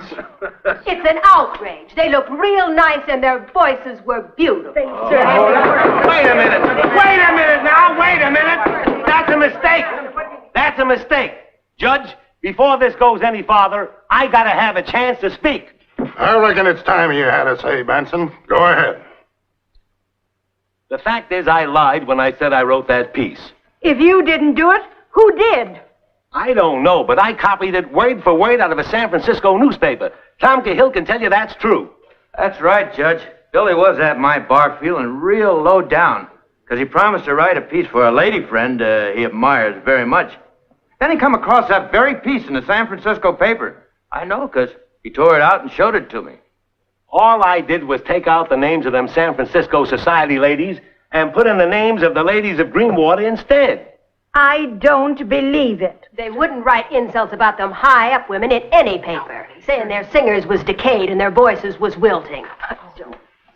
I reckon what they said was the singers was delayed and their voices was lilting. But I guess I made a few mistakes in the printing. I happen to know them mistakes was deliberate. Put in there for the purpose of insulting the good women of Greenwater. That's a lie. How do you know that, Heisler? He told me so himself. He's lying, Judge. It was yesterday morning, Judge. He was sitting in the dining room over a plate full of hotcakes and ham, fixed for him by that fine lady, Desert Annie Parker. And while he was sitting there, eating what she so kindly fixed for him, he was telling me he despised women. That man Benson is a woman hater, and he planned every one of them mistakes. I tell you, he was deliberately insulting your women folk and trying to besmirch your good names. Order in the court! Order in the court! Let him give us your verdict, Judge, or we'll have him strung up before he hears it. Now, wait a minute! Order in the court! Quiet, everybody, quiet! Now, you can't hang him until after I give my verdict. It's illegal. As duly elected judge of this court, I now pronounce the prisoner, Bill Benson. Wait, Judge, don't say it. You can't give your verdict until you hear from me. I have some important evidence. Well, what evidence have you got, Annie? Well, there's lots of things have been said here today that are true. Billy Benson did put that story in the paper and did put in those insulting mistakes. But it's a downright lie to say he did it on purpose because he's a woman hater. Billy Benson is no woman hater, and I'm the one who knows it. He put that piece in the paper as a special favor to me, on account of I'm the woman he's gonna marry. Billy Benson, stand up. Is this true, Benson? You planning to marry Annie? Any man that has a chance with a woman like her would be a fool not to take it. Scott, if you was a real judge, I'd ask you to tie the knot right now. Well, I wish I could. There's one thing I can do, and that's to give my verdict. I now pronounce Bill Benson to be not guilty. Thanks a lot. Well, Billy Benson was found not guilty, but he got a life sentence anyway. He married Annie Parker. Funny part of it is, he discovered that the job he'd been running away from for years fit like a glove, being the man around the house.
And now, Death Valley Days.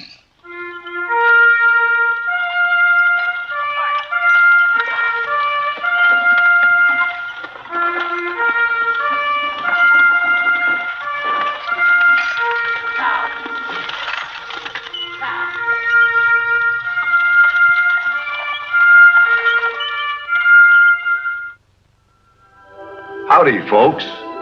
I'm the Old Ranger, and I have another interesting true story for you about the historic Death Valley country. The story you're about to hear is laid in a small lumber camp known as Saw Pits on the South Fork of the American River, not far from the place where gold was first discovered in 1848. The title of the story is Loggerheads.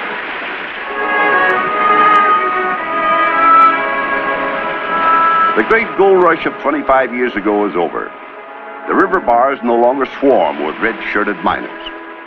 The Sierra foothills now ring with the sound of axes as young men like Cy Seymour and Vic Burt fall timber to supply the sawmills downstream with lumber for the growing state of California. This is the day of the annual log riding contest, a big event in the river camp of Saw Pits, with a queen to award a medal and a kiss to the winner.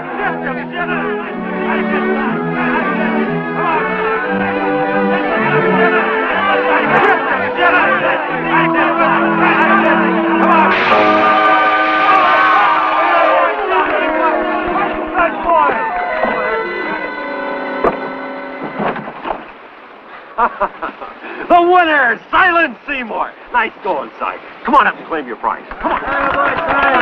Look, none of you little pecks in the cheek either. Let's see you really kiss you. Let go of me. Oh, don't be bashful. Congratulations to the champion log rider. Thank you, ma'am.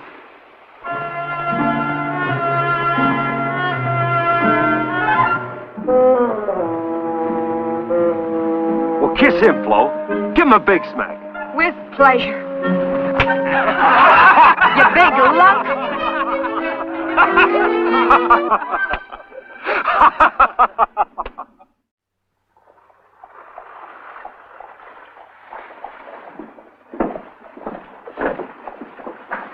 What are you waiting for, Baldy? Mail? Female. Here she comes now. Morning, Flo. Hello, Vic. Where are you bound for? Sacramento. I got a wonderful new job working at the New Helvetia Hotel. You mean you're leaving us for good? Well, the chance came along, so I grabbed it. After all, what is it for a girl here? Oh, come now. Queen of the camp? Queen. Don't make me laugh. We'll miss you, Flo. Well, thanks. All set, miss? Yes. Get it. Drop us a line and let us know how things go with you. Bye. Bye. Well, I hope you're satisfied. Drove the prettiest girl in camp out of camp. I did. Sure. The way you treated her the other day in front of everybody. No wonder she feels she's got no future here. Look, Vic.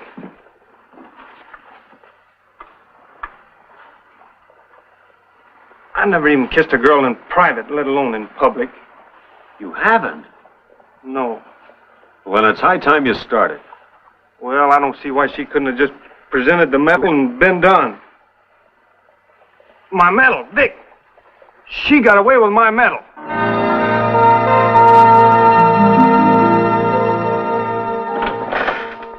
Write and ask her for it.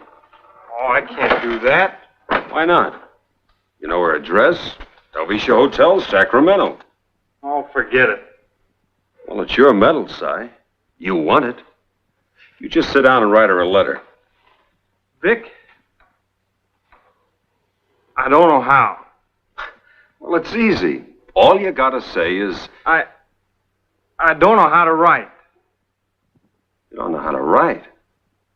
How come? Well, I just never learned. I can't read either. Not a word? Not a word. Well, you ought to learn, Si. Comes in handy sometimes. Especially when you want to write a girl. Who said I wanted to write her? I just want my medal, that's all. I'll tell you what, Si. I'll write the letter for you. Would you, Vic? Sure. I've got pen and ink right here. There we are.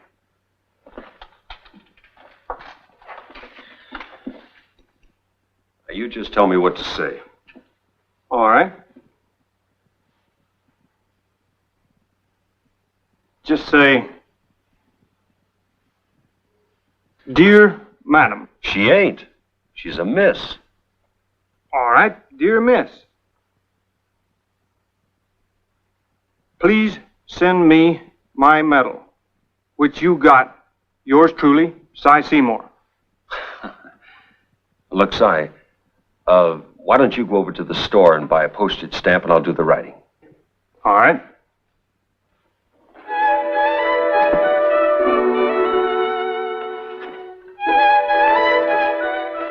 You better cut out that yours. Sounds too personal. Sure.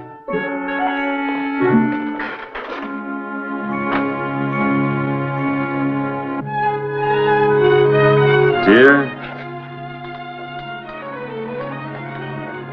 Flo.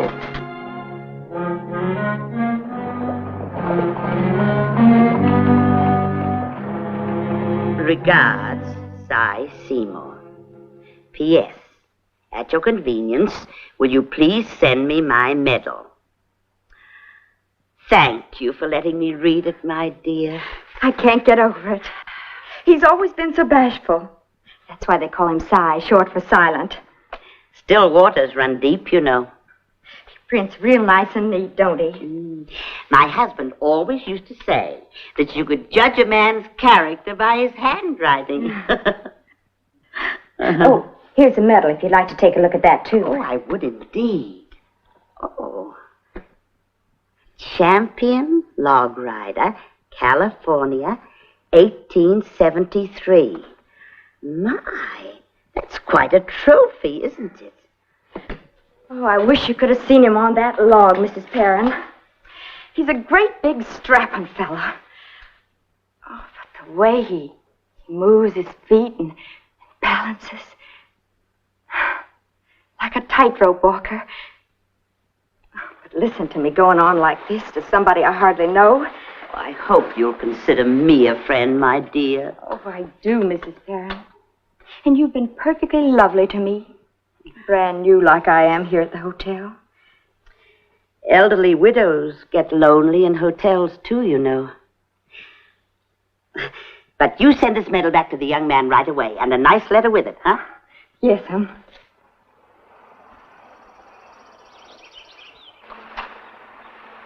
Read it to me again, Vic. Real slow. All right. Dear Si, I was very pleased to receive your letter and know that my presence is missed. Who said anything about missing her? Well, you know women, Si. They always jump at conclusions. Well, go on. Sacramento is full of important people. I even saw the governor once. But nobody quite takes the place of old friends like yourself. Does she honestly say that? Well, now, you don't think I'd make it up to you, Si? Well, here, look for yourself. You know I can't read. Well, there it is, word for word. And she signs herself, yours with the highest esteem, Flo. The only letter I ever got in my life. She sure writes a pretty hand, don't she? Mm-hmm. Real ladylike. Scent. Yeah, let me smell. And violets.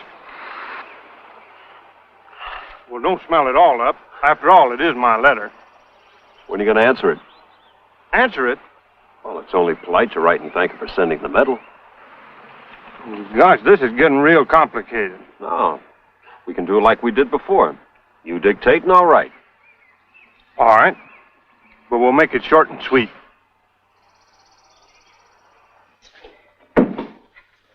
Another letter from him. He didn't waste any time, did he? A full page this time. Look. May I read it? Oh, yes, please. I'd like you to.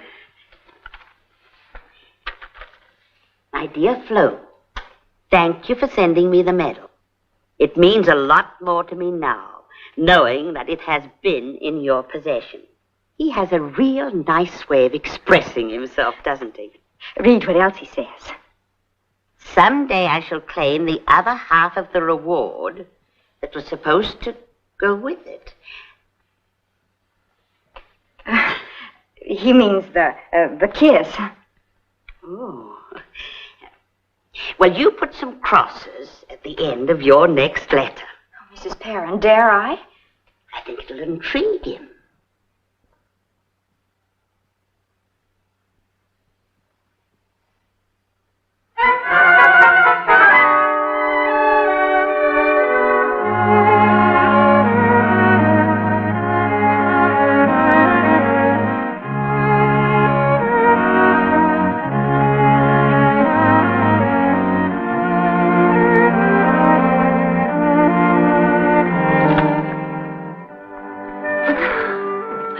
It's what you've been hoping for. Oh, yes. Yes. And I was so afraid he'd never come out and pop the question.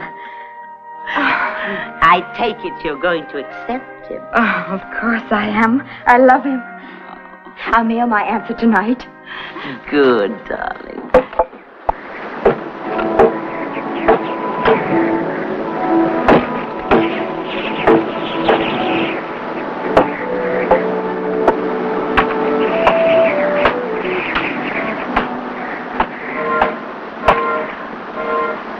Must be a storm coming. There's the whistle. We better make a run for it. Now, wait a minute, Si. I don't like to leave anything that might come crashing down without a warning. What do you say we finish this one, huh? You're right, but let's make it fast.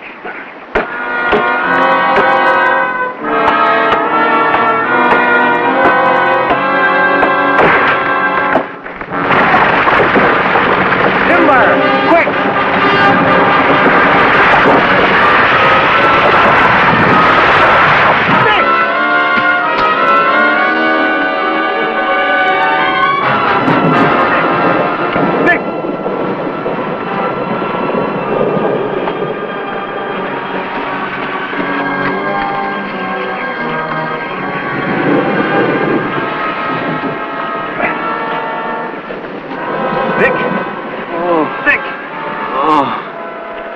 Carry you out. I'll try not to hurt you too bad. Don't leave me here. Go get help. You let another tree fall on you? Let's go.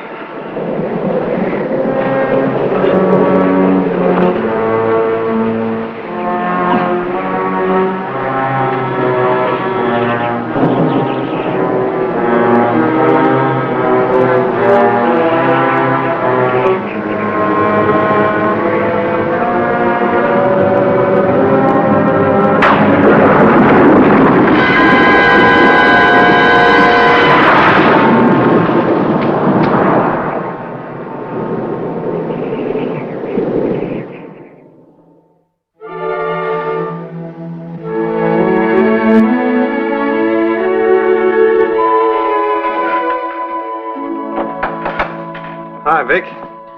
How you feeling? This is worse than winter underwear. I itch, but I can't scratch. Well, at least they got the bandages off of your head, so you can read to me again. Did you get another letter? It was here the night I brought you out of the woods. I've been carrying it around with me ever since. Oh, you'll have to hold it for me, Si. My dearest. Dearest? I think I must be dreaming. Then I look at your letter again and know it's true. You love me. You want to marry me. Oh, Si, if only I had your powers of expression to tell you what is in my heart. All I can utter is the single word, yes. Your loving Flo. Well, congratulations. I'm engaged to be married? Oh, you've been engaged for 2 weeks, only you didn't know it. Nearly 3 weeks. I wonder what she must think of me for not acknowledging this. Better get an answer off to her right away. How can I? Well, have one of the other boys write it for you. A brand new, different handwriting, that'd sure look funny, wouldn't it? Yeah, I didn't think about that. Well, I guess the only other thing for you to do is to go to Sacramento and see her. Not with you laid up like this. Oh, you've done enough for me, Si. Saved my life. No, I can manage. I'm riding herd on you till you get those casts off. Well, what about your fiancée? My what? Oh, Flo. Well, I'm sure she'll understand. What could have happened? 3 weeks now, and not a word. It certainly does seem strange. Maybe he's changed his mind. My dear child, no. After that ardent letter? Then why don't I hear? There must be some good reason. Oh, I wish now I hadn't been so forward, accepting him right off. Nonsense. He asked you to marry him. You have it in black and white. Now there's only one thing for you to do. Go back to Saw Pits and see him. Oh, Mrs. Perrin. Well, you'll never have any peace of mind till you do. But supposing, just supposing. Just supposing that I go with you. Oh, Mrs. Perrin, would you? I'm dying to meet this young man myself. Well. Now, is there any place in the camp for us to stay? The Shingle House, where I used to work. Good. We'll pack right away and take the evening steamer up the river. Oh.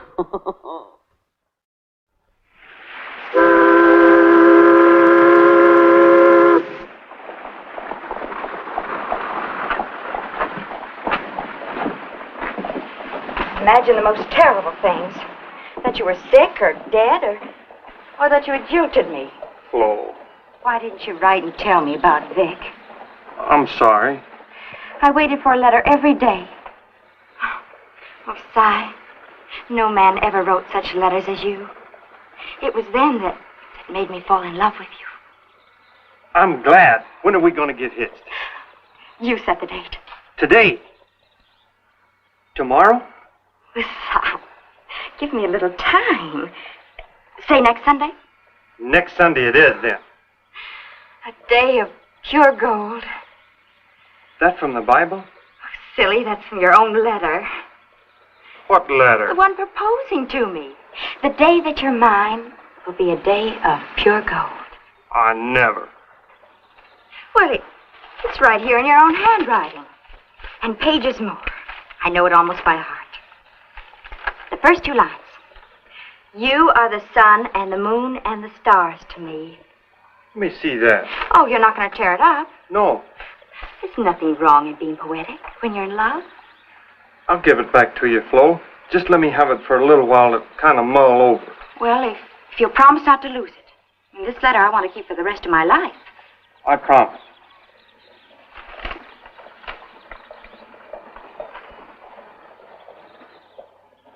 All right, I admit it. So I did embroidery him a little. A little? You turned them into poetry and spun them out into pages. Well, it did the trick, didn't it, Si? She's going to marry you. Maybe. Well, I thought it was all set. She fell in love with me on account of these letters, Vic. She told me so. Well, good. Only I didn't write these letters. You did. She don't need to know. You think I'd marry her not knowing? You're going to tell her, Vic. Me? You deceived her. Or you're going to square me with her. Oh, now, looky here. She wants to come see you anyway. You're making me feel like a criminal, Si. I thought I was doing you a favor. Honest, I did.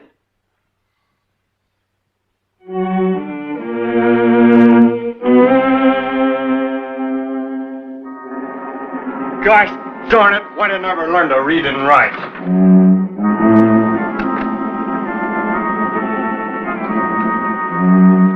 I'm glad to see you coming along so fine, Vic. Yeah. Doc's gonna take these blame casts off tomorrow. Then you'll be able to stand up with Si at our wedding. How wonderful. You're really in love with that guy, ain't you? Head over heels. Oh, he's a great guy. 4 square. Just to show you how square. I know you won't believe this, Flo, but he seems to think I ought to take the credit for some of the things that went into those letters he sent you. You should. Why? Well, once in a while I'd throw in a suggestion or two, and, well, you know, Si, he's not one for long words. Once in a while he gets stuck, and What do you know, Flo? Two heads are better than one. But he did write those letters. Oh, they were from him, sure. I mean, he wrote them with his own hand. Well, his name was signed to him, wasn't it? Vic, Would you mind handing me that pitcher of water on the table there, Flo? I'm kind of thirsty.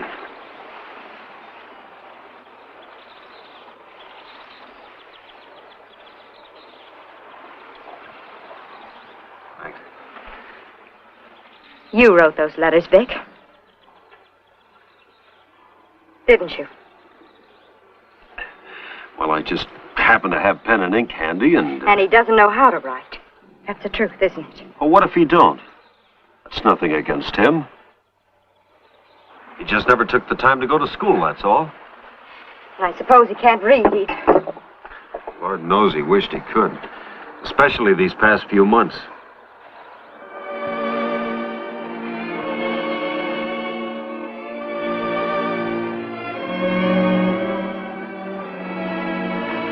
And look, Flo, the little things like reading and writing, why, you can teach that to him after you marry.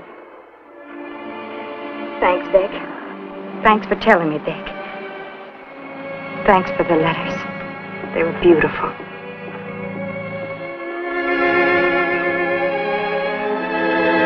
Your own made pretty darn wonderful reading, too, Flo. You said you had something you wanted to tell me, Flo. Yes. And it's so much easier to say it out here than in that stuffy parlor at the Shingle House. What is it, Flo? I saw Vic yesterday. Yes, I know you did. He's going to be able to stand up with you at our wedding. You mean you're still willing to marry me after learning that he wrote those letters? I love you, Si. Could love a man who can't read and write? I'm so ashamed, Flo. A grown man like me, and I don't know as much as a little kid that high. I can't hold it against you, Si. Because, well, you see, I can't read or write either. You can't? But what about all those letters? Mrs. Perrin wrote them for me and read me yours. She did?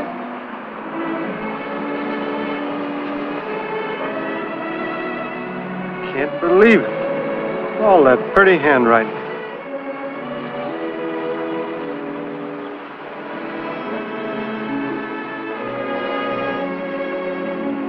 Flo. Si.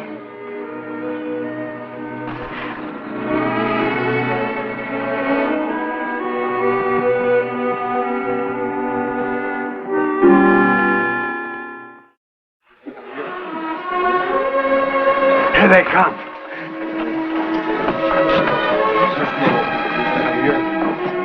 Three cheers for the bride and groom! And the parade! And the parade! And the parade!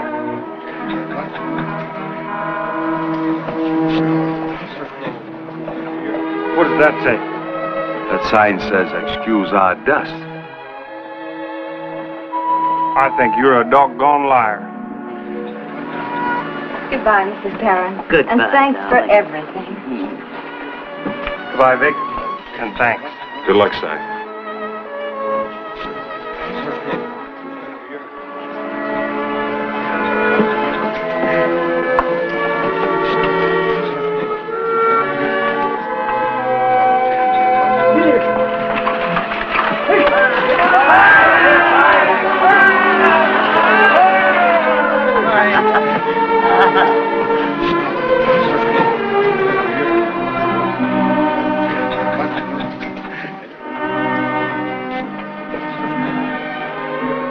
Why, you're in love with her, too.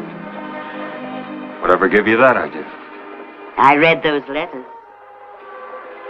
Well, they ought to be good. I've had a lot of practice writing love letters to hundreds of girls.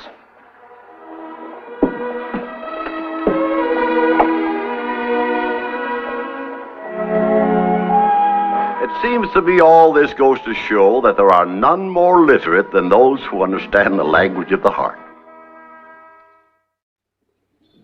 Thank you.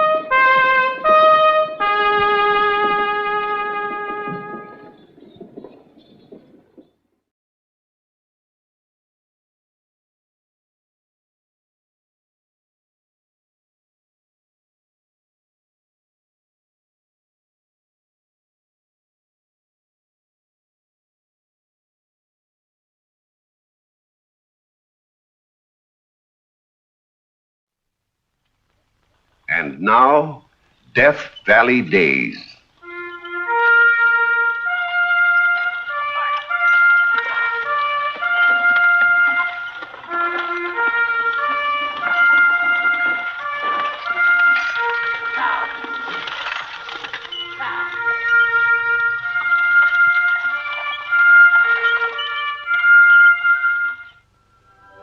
Howdy, folks. I'm the Old Ranger, and I have another interesting true story for you about the historic Death Valley country. It's the 4th of July, 1901, and all over America, folks are celebrating with parades, fireworks, and parties as we open our story of Lovin' and Leavin'.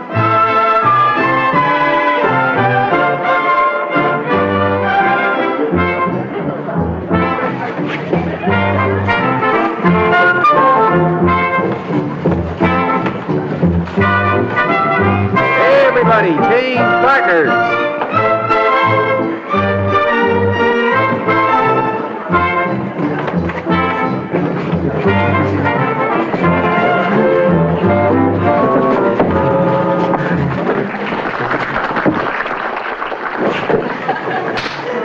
Hey, what's that for? Can't I kiss my own girl? By the number of girls you've been kissing, I wouldn't know who your girl is. Oh, I was just having fun, Nina. This is a celebration, a holiday. Well, I don't care for the way you celebrate. Oh, John, Yes, Nina? will you walk me home, please? Sure, Nina. I'll be glad to. I'm taking you. I'm going with John. You're going with me. There's something I've got to talk to you about, Nina. Tonight? Tonight. Thanks just the same, John. Sure.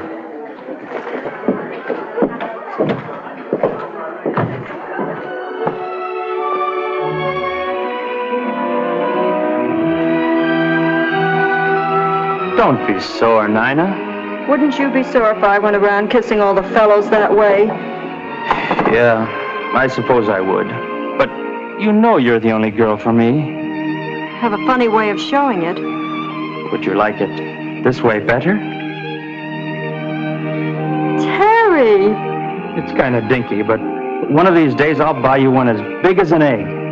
It's simply beautiful. Oh, Terry, darling. We'll announce our engagement at the Saturday night barn dance. And we'll be married just as soon as I get back Back? Where are you going? to Nevada to join the big mining rush. Terry. There's a fortune to be made out there, honey. The biggest excitement since the Comstock load. Yes, I've heard about it, but No but about it.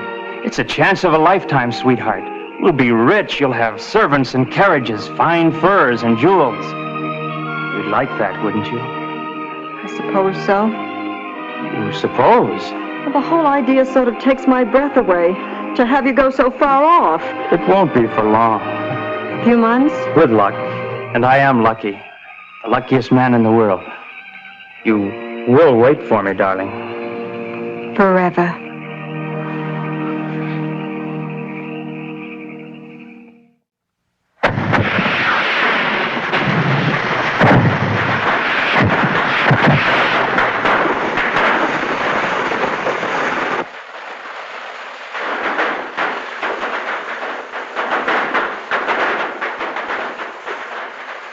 What do you hear from Terry? Oh, the usual. How's he making out? He hasn't struck it yet, but he will. Where is he now? Same place, I guess. You guess? Doesn't he say? You know Terry. He's the world's worst correspondent. He doesn't write at all, does he? You haven't heard from him since he went out there. How do you know? And you haven't written him. How could I, when I had no address? I wanted to be sure before I said anything. You've said enough. No, you don't understand. I love you, Nina. I've loved you since the first day I met you. But with Terry around, I knew I didn't have much chance. Terry is still the only man in my life, John.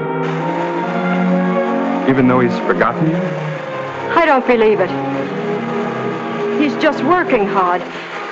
He's too busy to write. For a whole year? Or maybe he's sick. Oh,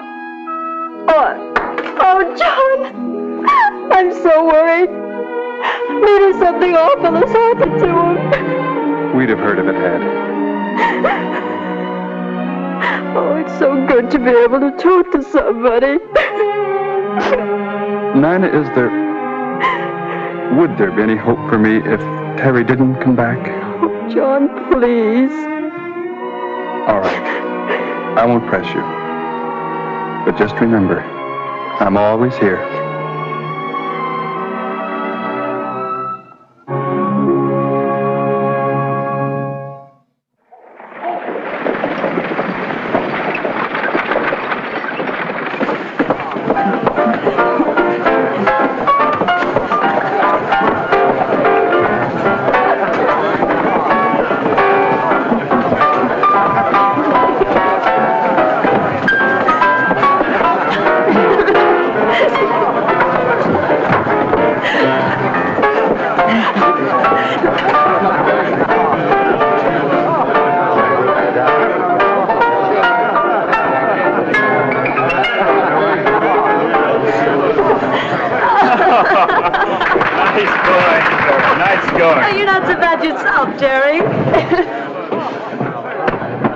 What goes on, Vera? You're supposed to dance with everybody. He's not the only customer in the joint. But I'm the most important one tonight, Buck. Maybe you think so, but I... Terry just sold his claim, Buck, for $50,000. Huh? $50,000? That's right. Deal's all approved. Just waiting now for the papers to come through. In about 6 weeks, I'll have one last drink of your rot gut and head for home. So you finally hit it. Well, congratulations. If there's anything you want, Terry, my boy, just yell. The place is yours. Vera, take good care of it. Thank you, Buck. Your hospitality is exceeded only by your desire to get those clutching paws on my hard-earned money. But you're wasting your time. I've had my fill of being broke. I'm saving it to get married and settle down. You spend a little time with the rest of the customers.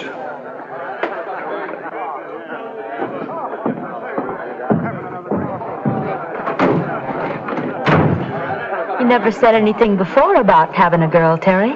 Wasn't any reason to mention it. Where is she? Back home. Will she be surprised when I pop into town with my pockets bulging? You haven't written her about your strike? Nope. Matter of fact, I haven't written her since I came out here. Well, why not? Well, I didn't have anything to tell her. You could at least tell her you love her. I told her that before I left. What makes you think she'll be there? Because she promised she'd wait. For you? Maybe she would.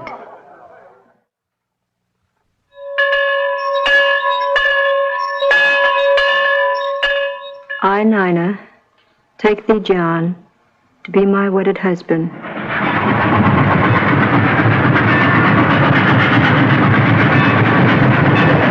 I find a place out there for us to live, I'll send for you. And I'll board the first train west. If you want to get in touch with me for any reason, my address is the Tonopah Water Company, Tonopah, Nevada. I'll write it down for you. John, you've already written it down for me 3 times. I have? And marked the timetable. I hate to have you make that long trip alone, especially the last part across the desert by stagecoach.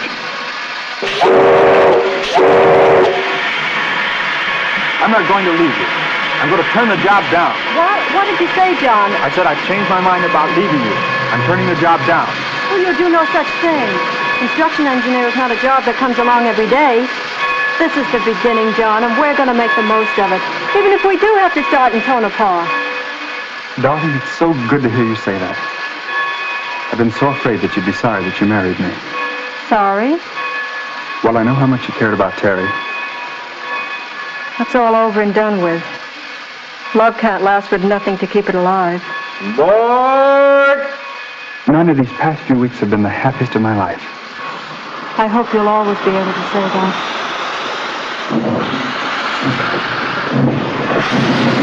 On your train. Goodbye, darling. All right, you. Take care of yourself.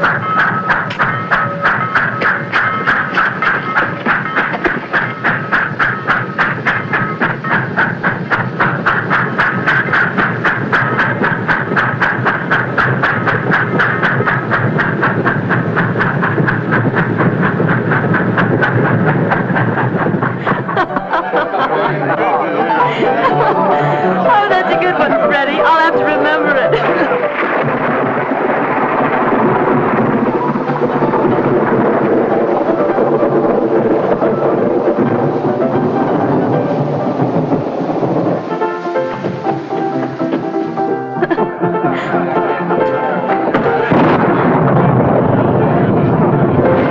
Terry! Hi, Vera. I heard you had gone home. You don't think I'd do that without saying goodbye, do you? I thought it was kind of funny.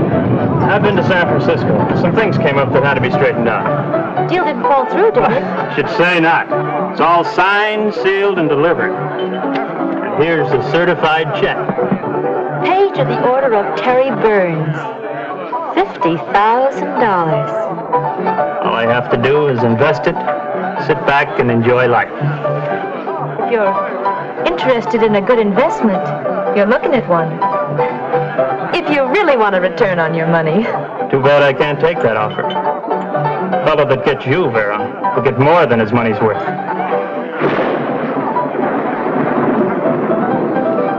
When you leaving? Morning stage.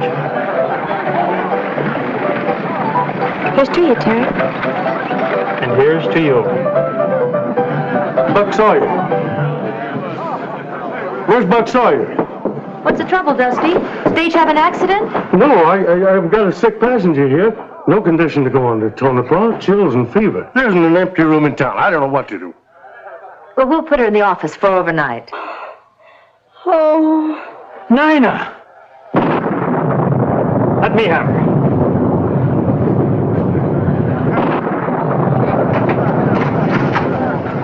What's going on? A sick woman just come in on the Tonopah stage. I'm going to put her in the office. Oh, no, you ain't. She might have something contagious. We'll keep folks away from her. Yeah, and away from the Royal Flush, too. Ruin my business. Now take her out of here. She may be dying. Well, she ain't going to die in my place. Get out of the way. You heard me. And I'm the owner of this joint. How much will you take for it? You offering to buy the Royal Flush? Name your price. $50,000. Sold. Now get out of my way.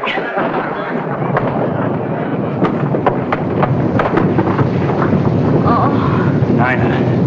Nina. So this is her. Yes. She must think a lot of you to come all the way out here to find you. And you must care a little bit for her. Blowing your whole stake on a deadfall that ain't worth half of $50,000. Nina. Well, that's not doing any good. Now go find the dock as fast as you can while I take her clothes off and make her comfortable. And get her baggage from the stage driver.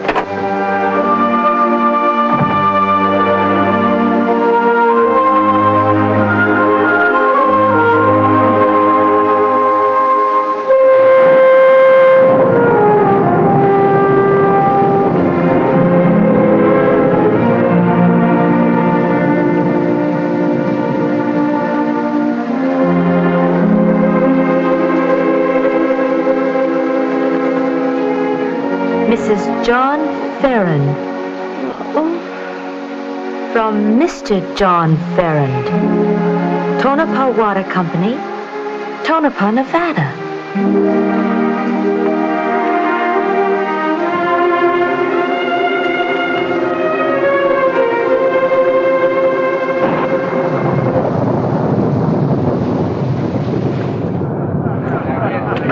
Well, I'll be pushing on.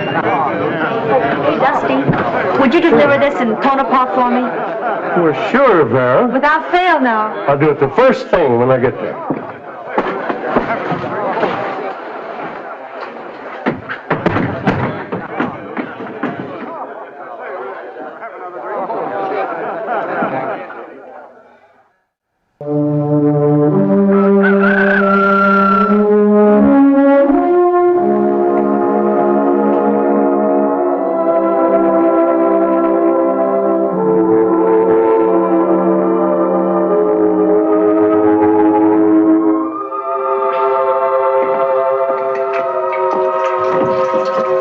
is she?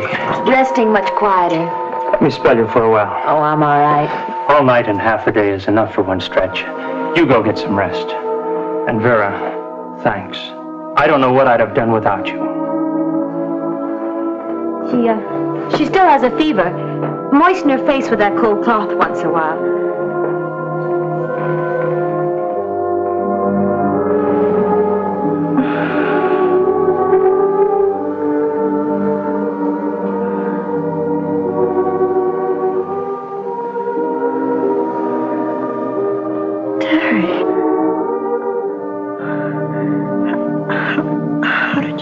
Get here. Where am I? You're in Goldfield, Nevada. You got sick on the stagecoach. I don't understand. There'll be plenty of time to explain later, sweetheart. Sweetheart? I thought you'd forgotten. Never. Not for a moment. I waited and waited, Terry. I was ashamed to write. Nothing but hard luck tales. But now at last I've struck it rich. I've got 50,000. Well, a nice piece of property, and we can be married. Terry, I came out here to... Well, I was on my way to... I know. To find me. And you landed straight in my arms. Didn't I always say I was lucky? Terry. You've talked enough. Now close your eyes and rest. And let me look at you.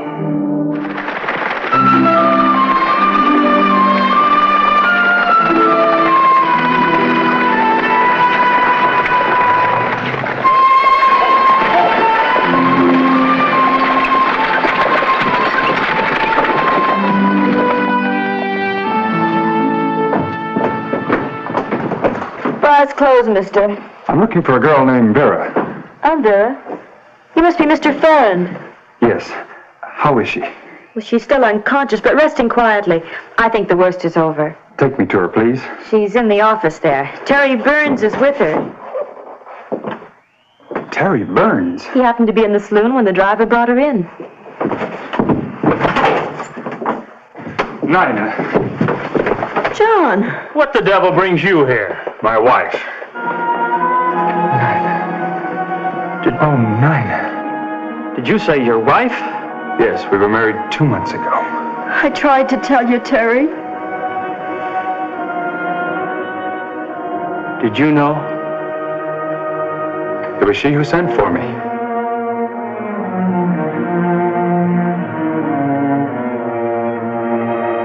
Seems like everybody stacked the cards against me. It's all right. It's all right. There, honey. Go get yourself a drink.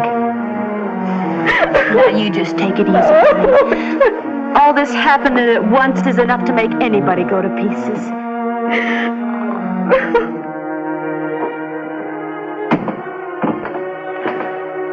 I always thought you were my friend. I am. Yeah. Kind they write songs about. The minute I turn my back, you steal my girl. Minute? You have a warped idea of time. For 2 years, Nina waited to hear from you. 2 years and not a single letter. I had my reason for not writing. There's no reason that'll excuse a thing like that. You've got nobody but yourself to blame for what happened. Nina and I were engaged. She promised she'd wait for me. And she would have, if it hadn't been for you. That's water under the bridge. She's my wife now, and you stay away from her. Scared, huh? Well, you ought to be. 'Cause I'm betting she still loves me. And I'm gonna take her.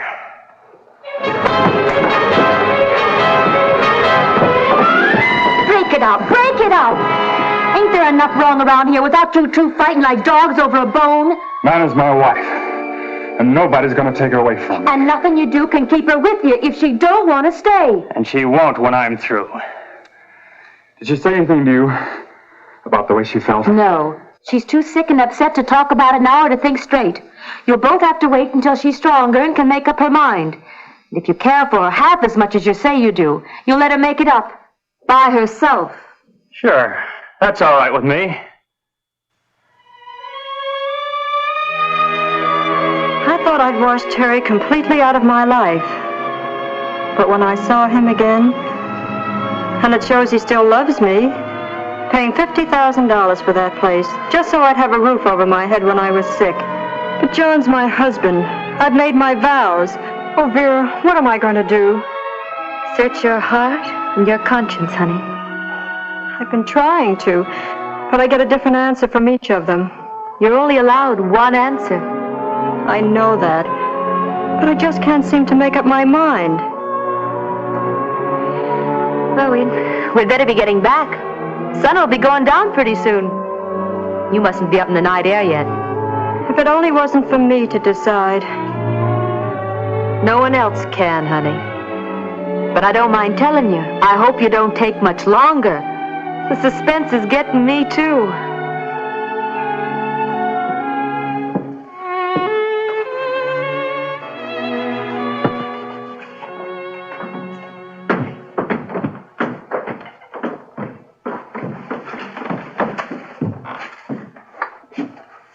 What are you doing, Vera? I'm cleaning up the dump. Can't keep it closed forever unless you want to lose all you got in it. Oh, Well, you sure look happy. Where you been all morning? out riding on the desert and doing some tall thinking. There's more thinking going on around here. I sure hope someone comes up with some answers pretty soon.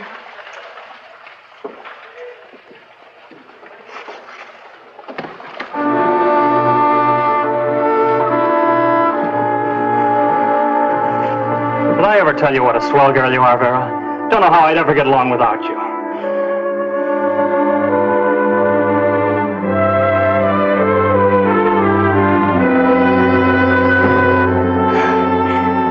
You never told me that way before. What brought it on? You might say the ride on the desert. You should have gone riding in the desert sooner.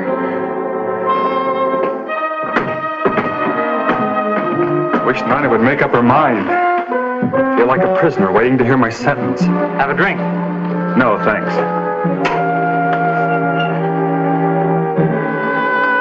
Nina. You're leaving? Yes. Where are you going?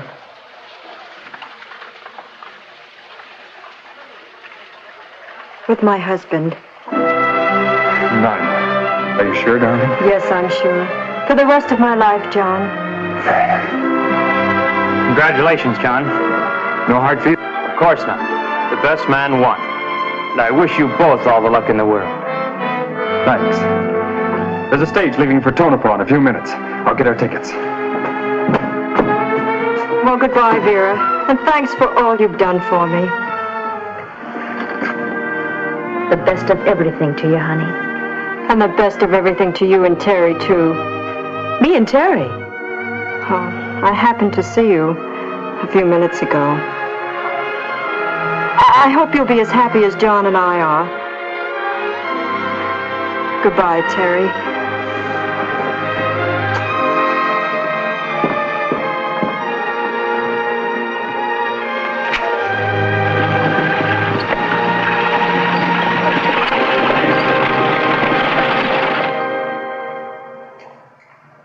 So you did it on purpose. Why the sudden switch? I told you I did some thinking out on the desert. It's funny how the desert gives you a different slant on things. Go on. When you love a person, really love them, you could want only one thing for them, to make them happy. And I wasn't making Nina happy trying to break up her marriage. You know what the preacher says, whom God hath joined together. Well, I don't want to be the man who puts them asunder. Terry, you fool. You wonderful fool.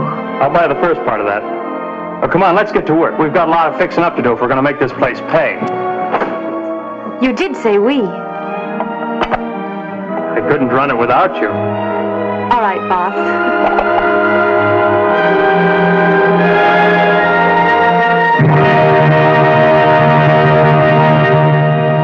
And if there's a moral to this tale, I wouldn't know what it is.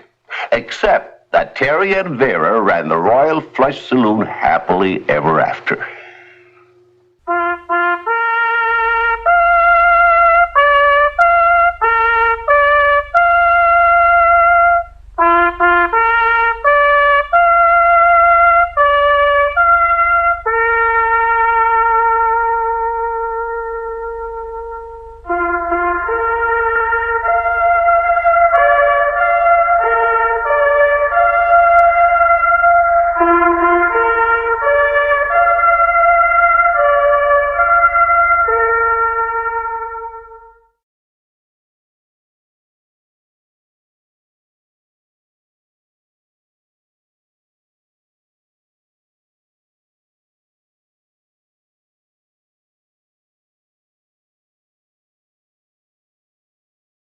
Dress change করতেছিস?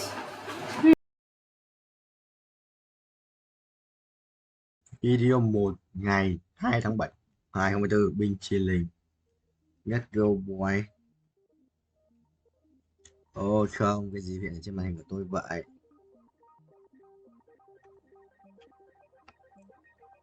Nó sẽ quay tiếp cái trò lò lò là màu này. Từ anh chỉ cho nó thẳng bên cộng 10%. Good landing. Hạ cánh tốt. Chỉnh tiếp. Đây á. Đúng rồi.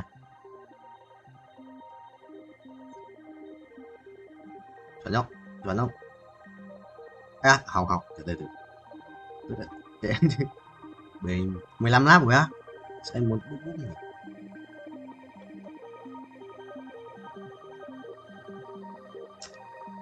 Vào Discord á. Ngày tiếp rồi. Anh cày xem đến bao giờ được 80 củ cái đầu ngoài thì anh vào anh quanh 10 lần. 5 củ 10 lần. Cái cày vòng này sao tận 50 củ và thua. Nó không quay được, nó không có đủ tiền quay vòng này. Cú chết rồi. Bên chia lên, bên chia lính. Chuẩn không thầy? Kathleen thông đạo Ziot à? Rồi sao anh sao phải hạ cánh rồi?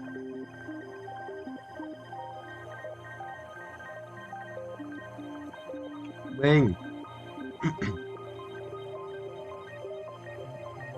thầy cho xoay tròn nhé. Đây perfect á. Đi xích 10 lap này.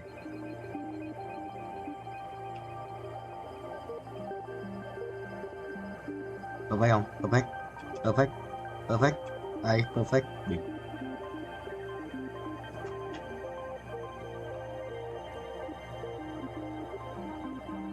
Gì đây? Đây à? Không, ai ơi. Không phải đâu. Cơ sở đấy là trụ sở chính. Quan chủ để sống nhiều công ý quan chủ lại lớn Hà Đông Cung cho nóng đang nóng này là cái gì lãng du bộ khởi đầu ấn thiên cung khởi đầu bố ngon rồi đây dấu ngon rồi đây ngon rồi anh ngon bài gì anh ngon thần dân linh mệnh đi và vẽ biết đâu hiểu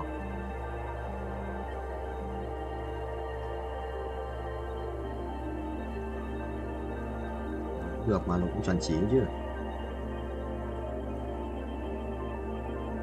cái khổng lồ chỉ lấy một cái đéo là nhét lên cái khổng lồ vậy sao Vinh trên lên không nhặt trước lần nữa. Hello guys, tao chắc sẽ chinh choang chưa mấy thằng Trung Quốc cũng ra này. Này có thằng điên xin ở Pripyat, mình có thích Pripyat không? Có thằng con lợn này 34 tỷ nhỉ, bay đến 80 triệu 80 đồng yes bay ghê. Rồi nguyên nhà đéo giờ đánh nguyên nhà vào không trên một con chữ đấy Như Huế đét. Thì mấy con này ở dưới mình sẽ quay một cười nó chịu. Mà tắc kè này, nhìn như con nhái. Bên chia lên không.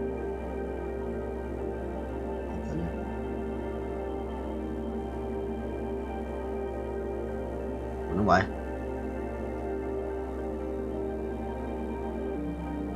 Nghe ngồi nghe ngồi.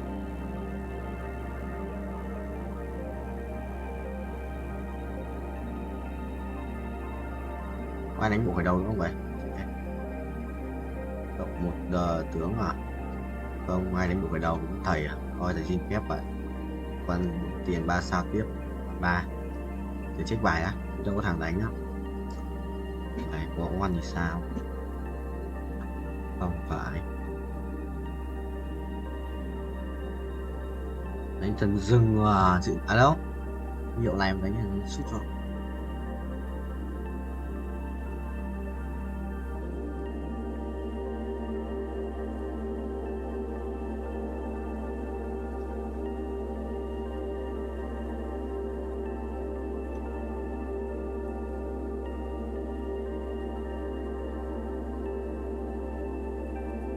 Yeah.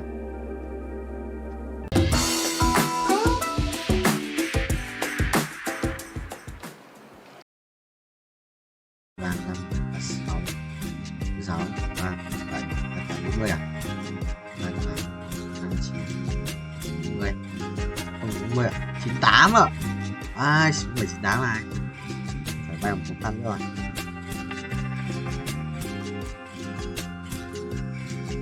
What the hell của em. Rồi, bye bye. Yeah, đi đâu ba. Rồi, phải đủ có 3 kiếm tiền. 36 thì kiếm 80 tỷ. Tăng 80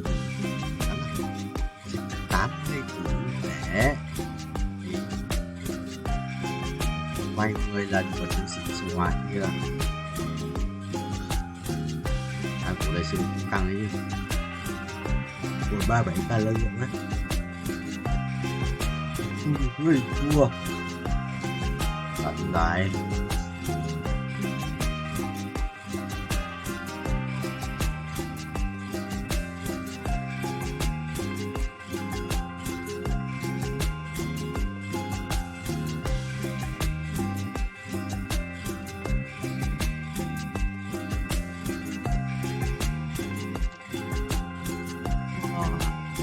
Xong rồi quay 36 mở cái bước lại nha. Đó không perfect rồi buồn đấy.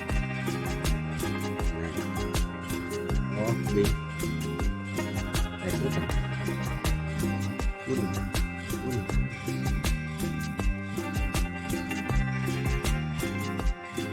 Chít ui không đấu à.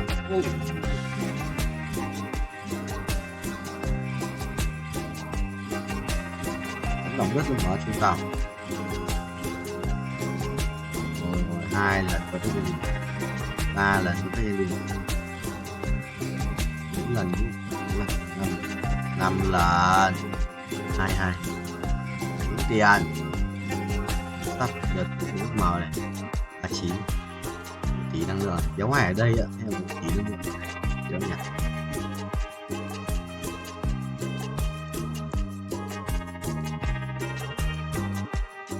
Cái gì vậy? Chỉ để nói nha. Tí năng lượng mà nó nên nhiều lượng vãi. Lưỡi kiếm uy lực.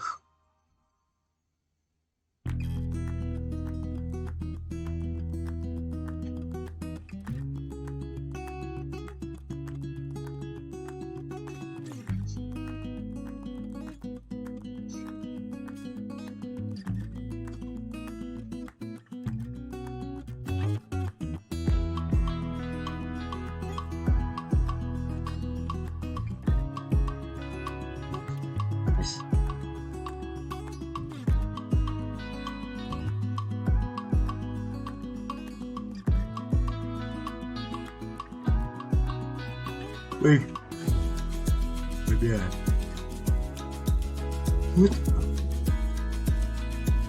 Cút. rồi. Vậy lá mà. Bài chọn không vậy thầy ơi. Này đấy tên hai con kia đâu. Hai con út ly thầy. 59 màu rồi.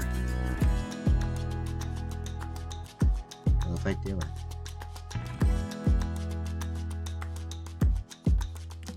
Phải tiếp út lên đi. Đó.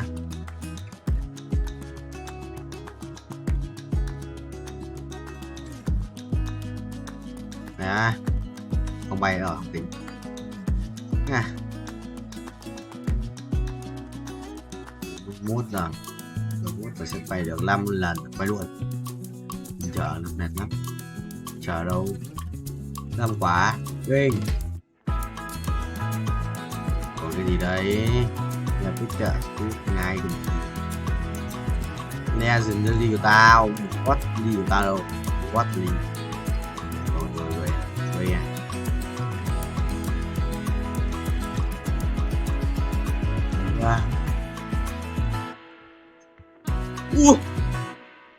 Legendary đây rồi. Cộng một tỷ sức mạnh. Quát ly nữa là đẹp, quát ly nữa đẹp, quát ly nữa đẹp, quát ly nữa đẹp, quát ly nữa đẹp. Đều được nhé. Là Legendary của quả này sử dụng cái cục đấy. Ở cuối này, phần cuối này. Quát ly, xanh lá. Đều được. Cũng là xanh lá thật đấy. Là poison nhé. Nhau 1, 2, 3, 4 là sẽ xịn lắm. Bên chị Watley này còn 9.000 thôi á. Đúng nhỉ, rồi Watley là gì? 200k. What the hell? Lấy gì đấy? Kiếm mà.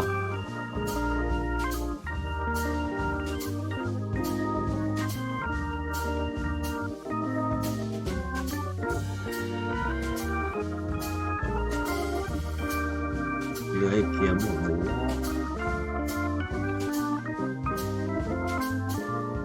Hai 15k power. Trong đây là 9k. 100k exit, 2k exit epic. Có gì biết à? 9k exit. আমার সুবিধার লোক মনে হইতেছে না কি কইতেছেন আপনি কি কইতেছেন গায়ে হাত দিবেন কেন গায়ে দিও মানে এ বড় গায়ে দিলে কি করবে একদম গায়ে করতেছেন তুই কি করতেছিস তুই গায়ে তুই আমি আজকে শেষ কর তুই টাকা দে আমার টাকা দে ওরে আজকে বই না কোন রাস্তার মধ্যে আইছেন ভাই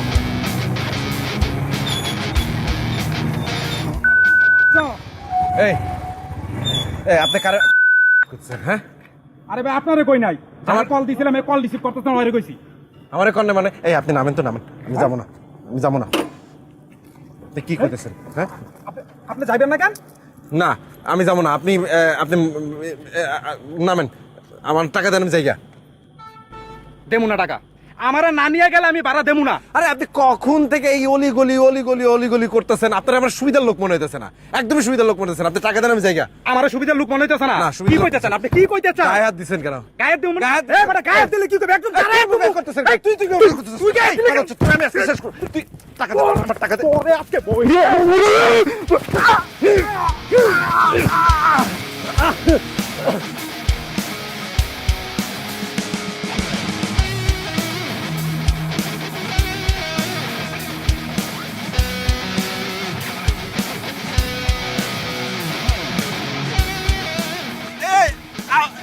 মোটরসাইকেল করে নিয়ে যেতেছেন ভাই এটা আমার মালিকের মোটরসাইকেল ভাই মোটরসাইকেল নিয়ে যান না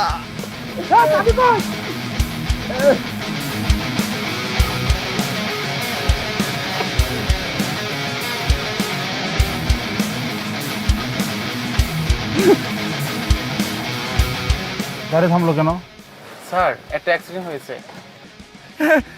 ভাই ভাই আমার একটু বাঁচান স্যার ভাই পেটে তো ছুরি মনে হচ্ছে চিন্তা কি হসপিটালে নিয়ে যান ভাই স্যার হসপিটালে নিয়ে যাব আরে পাগল হইছো, এত রাতে থানা পুলিশের ঝামেলায় কে যাবে? চালাও গাড়ি। স্যার যে অবস্থা, মনে হয় না বাবু। ভাই যায়েন না ভাই।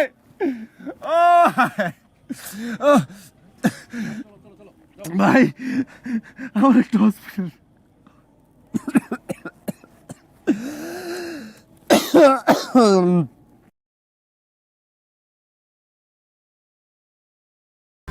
Một video 1 ngày 5 tháng 7 2024 bên Chilling Let's Go của anh.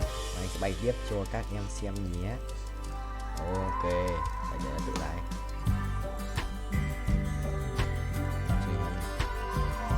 Anh sẽ khiển một chút. Mình sẽ kiếm 50 củ để 50 củ để luôn tiếp luôn chính sĩ nhất.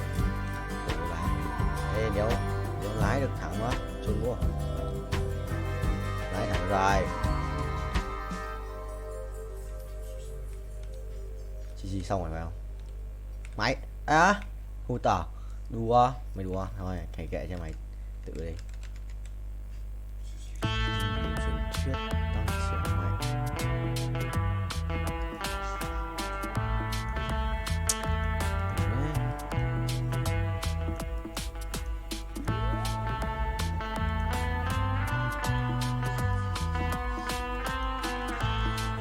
Xa sửa binh nhé. Ok, thật ra được 3 của 47 chỉ không? Cộng 3,17 nhân trừ 20%. Tầm chơi được 20%. Đây là nạp chút năng lượng trôi qua bản thân. Đây là 127 triệu của mình. 127 triệu biết à? Đây chơi lên đây, gọi 2 cái màu vàng ở sẵn bài kéo ấy.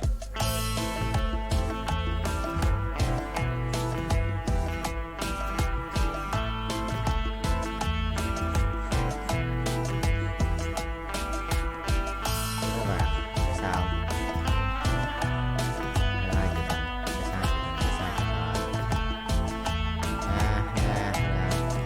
Nốt. Trời giảm đất. Tiếp thằng này quỷ à? Ác quỷ vô ba đùa tao cái này nó là tụi rồi dọc rồi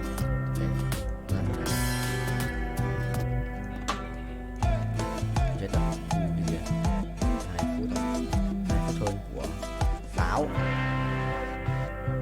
mày cộng 10 cho thầy.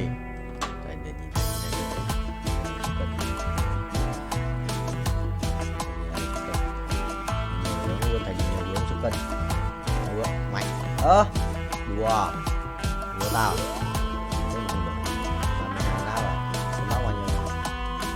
rồi đấy ngã chéo mà thêm không được 16 lắm kìa rồi đâu 2 3 cái viên bình bao nhiêu 5 m ui 50%.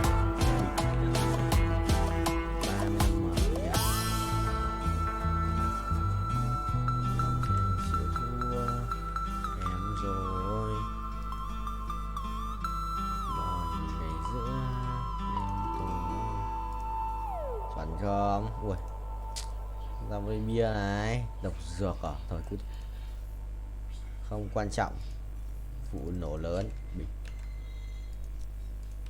sẽ sẵn bài tử thần mà đều hiểu sẽ sẵn bài chơi chạm đất trải thải cái đường đâu mà chạm chứ là thế rồi đang xuống rồi đang vòng xuống rồi đang xuống thì binh sinh linh không 3 2 1 perfect một lần này.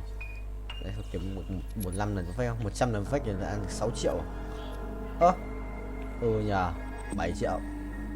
Mình cần 50 thôi, đã được 5 củ rồi. 7 củ ở bình thường. Chuẩn rồi. Đấy á, đón thêm một nhịp. Vào mình rồi.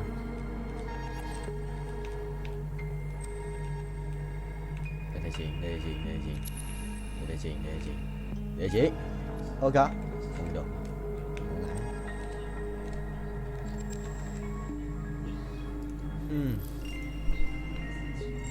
Mất kiếm mà. Cổ không mất áo luôn. Mất áo luôn à? Đéo còn gì. Phải lấy găng tay. Đây để thay. Rồi 1, 2 lần. Thế là 30% à? Xem anh nhớ nhá. 30% bình cũng gần 5 củ ấy. 40 củ à? 2 lần được 10 củ rồi. Thì ảo điếc. Let's go.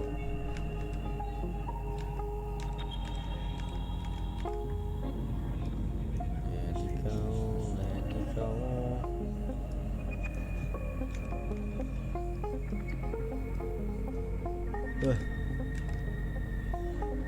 Một chiếc binh chi linh không vậy. Bánh 7 láp à? Gậy 456 triệu coin để rebirth tiếp à? Sợ khó đấy. Anh cần 50 củ rồi này. Phải chừng. Ui, 40 củ tròn. Kiếm tiền thừa điêu ấy. Một lần perfect này. Một lần perfect.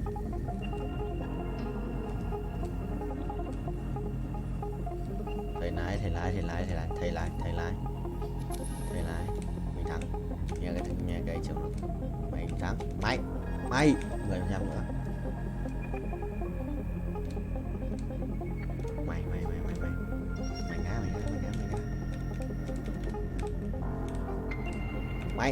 Mày ơ không được. Đùa tao. Xuống không. Xuống 7 bánh ơi. Nếu được rồi. Chọn dấu vậy.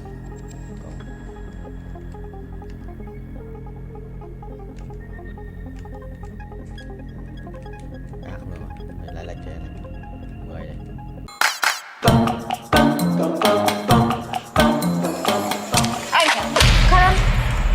আচ্ছা আপনি ওই দিন আপনার আম্মার সামনে আমার লগে এরকম ব্যবহার করছেন কেন?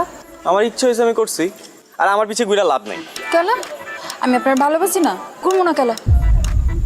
বেহায়া মেয়ে রে বাবা, তোমার তো আমি ক্লিয়ার করে বলছি যে আমি তোমার বিয়ে করব না।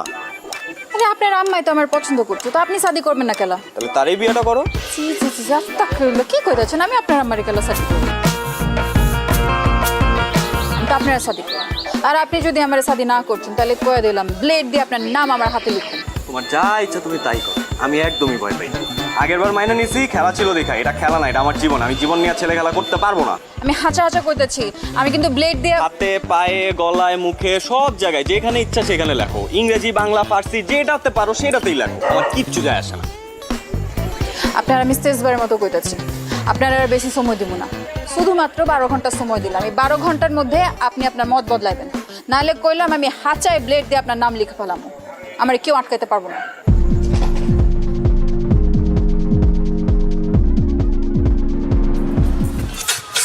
আরামসে তুমি সিগারেট টানো, বুঝে নাই শান্তিতে, আর ওদিক দিয়ে কাম সারছে। কেন কি হইছে? আরে শুনোস না, ওই মেয়ে তো ডেঞ্জারাস একটা ঘটনা ঘটায় ফেলছে। ব্লেড দিয়ে হাত কাটছে, এখন কি হইব মামা? ওই মেয়েটা বস কি মামা? কোস হাত কেন? ওই মেয়ের তোর কোনো কথা হয়েছিল? কালকে রাত্রেবেলা বাসার সামনে এসে দাঁড়ায় ছিল, আমার 12 ঘন্টার আলটিমেটাম দিছে। এই কিসের আলটিমেটাম দিছে রে? হ্যাঁ আরে ওই বিয়াতে রাজি না হইলে কি জানি। এই কথা তুই আগে কবি না। আরে আমি কি বুঝছি নাকি? আরে না বাবার কি আছে, বুঝোস না, মেয়ে তো একটা ডেঞ্জারাস। এখন যদি কিছু হয়ে যায় মামা, আমাকে তো পুলিশে ধরে নিয়ে যাবে। আমি কি করছি? ও আমি কি করছি কিছু জানো না? ওই বেটা আইনার মারপে জানো, জীবনে তো থানায় তুই যাস্তে জানবি কেন? থানায় আমি গেছি। শোন, যে কোনো হলে আত্মহত্যা প্ররোচনকারী যেই হোক না, তার নাম যদি একবার থানায় গিয়ে কয় মামা, তাহলে তার খবর আছে। এখন তুই কি করবি তুই চিন্তা করে দেখ। কি করছে সব? এই লাইলি বাইচা আছে তো? হ্যাঁ শুনলাম ও তো বাইচা আছে। কোন হসপিটাল আছে কো, আমি যাই একটু দেখা করে আসি। হসপিটালে যাই দেখা করে, হসপিটাল থাকলে এতক্ষণ তুমি চৈতশিকার ভিত্তি থাকলা, বুঝো নাই? আর তুমি যাই হয়তো বাসায় আছে। এই তুই কি ওর বাসায় যাবি? তুই যাবি মামা?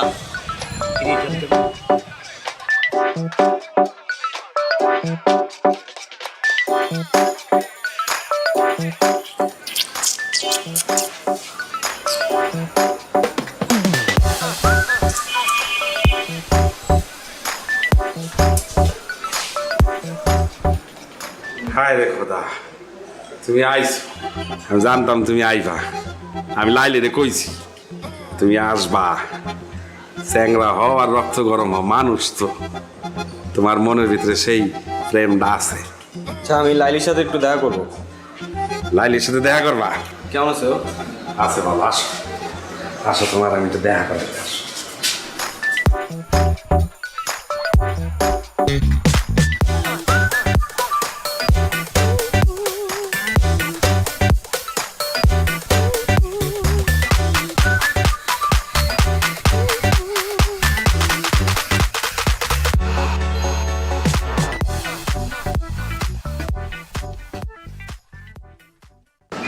এইসব কি প্লেট দিয়ে তোমার নাম লিখছি বানান ঠিক আছে একদম ঠিক আছে কিন্তু কি বলো বাইক না ভালো হয়েছে না আমি কিন্তু লাইলিতে কইছিলাম লাইলি ছবি তুইলা ওরে পাঠাই দে ওই কইছে যে না কিছু জিনিস আছে এগুলো ছবি তুলে পাঠালে সঠিকভাবে দেখা যায় না সামনাসামনি দেখতে হয় এর লেগে তো এতক্ষণ ধরে তোমার জন্য অপেক্ষা করতেছি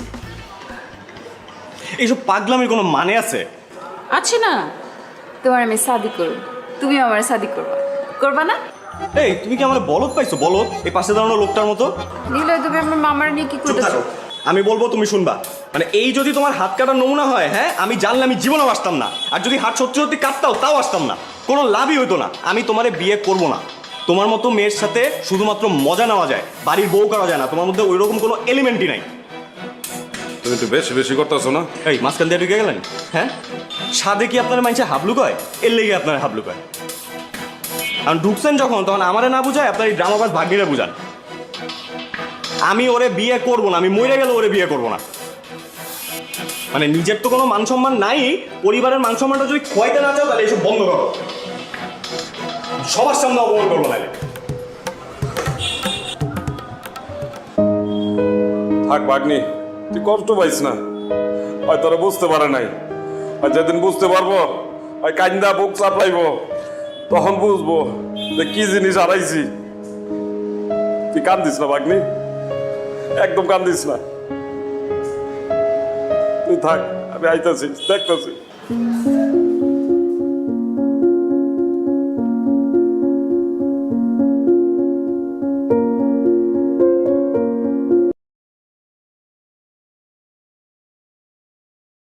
bay 30 củ thì mới bay 30 củ thì mới lên được cái mắt theo á luôn lên được trái đất tiền sử thời sử lên trái đất hết 30 triệu thì sợ khổ quá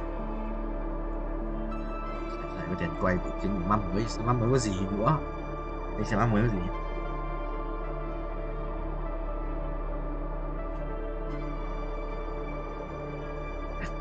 rồi đi em mày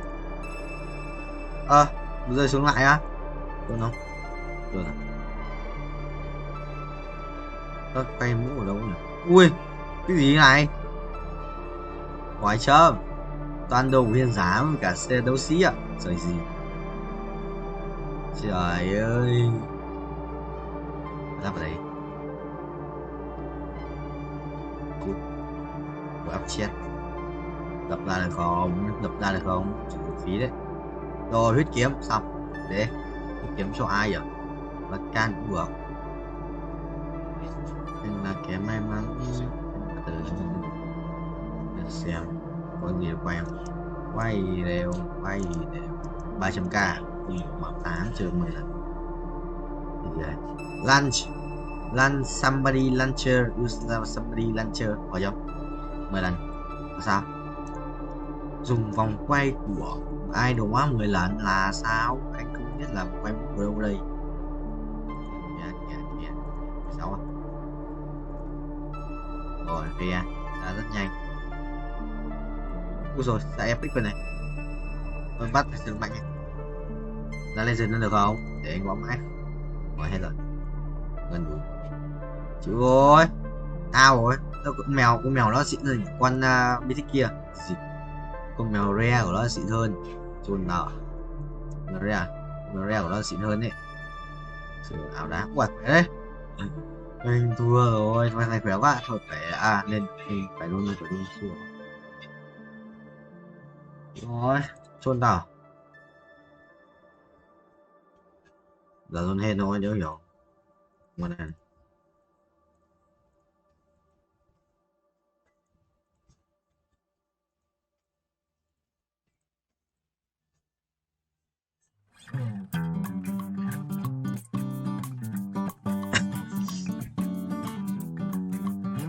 Bây giờ làm gì xin đây?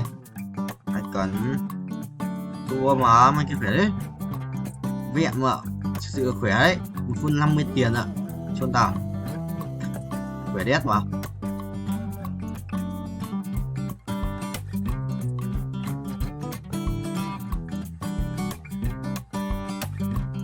Sẽ lỡ cút. Sẽ phải lỡ cút dòng nó sẽ biết mà. Có đấy, vài các bạn khỏe vậy. Rồi, vậy một lần được 300k một tiền đấy. Thằng nào để cái nhạc này vậy? Kết xem kia thằng nhân vật rồi. Sẽ là anh bay một tên lửa ấy. Ra khỏi ngoài vũ trụ gì thầy ơi. Thua ai? Thua lại đi ai? Thua nhỉ? Thôi game này cút rồi, nhưng mà chúng có quỷ nhỉ? Tôi cho những dấu gì ấy. Chất đẩy quý á chứ không có là hai cho sự chỉ định. Lấy một con Rakan, con quý nhân đi. Sẽ là một con quý nhân này. Lag à? Cái lag mà. Một con quý nhân này, quý nhân sẽ có một cái vết kiếm một cái này rồi. Còn cô không lắp đẹp hơn các bạn rồi. Là con này chưa mà.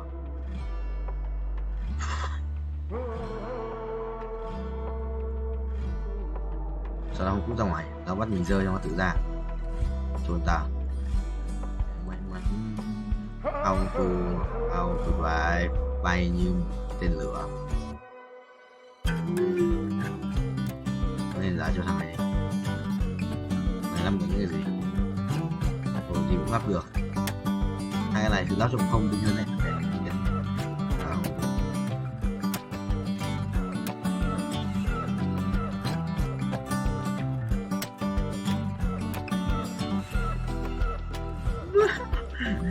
Sống được không? Vẫn sống được. Quả sao không đi ra. Rồi, giờ mà thằng chuối được không? Mới sống được. Con A2 rồi. Tàu điếc.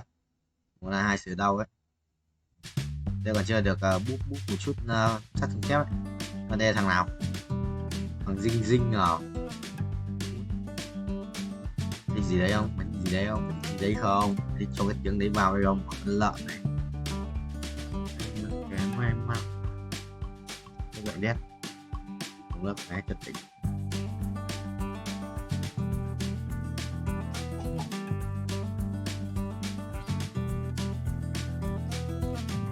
Ôi không, broccoli. Chỉ có thằng trắng này. Chỉ cao ấy. Chỉ rất là thế.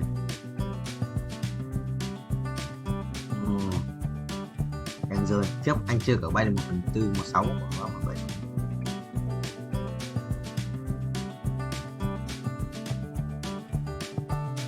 Ra ngoài về thấy đây ta chơi rồi lấy nó để nó bay không nó lại gì đấy được gì đấy.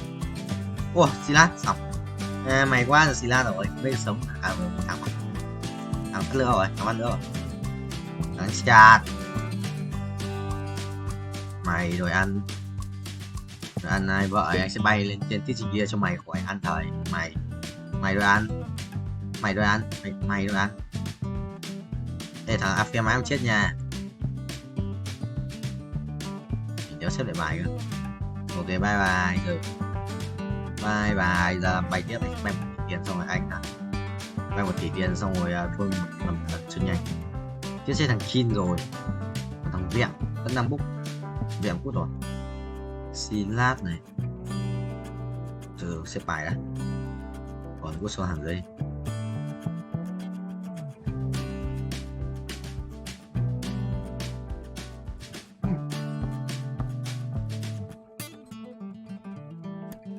Rồi ra lên chết 7 đứa dầu chết 7. Mình sẽ cần 26 tiền nữa để chỉ chết 8 luôn. Xếp.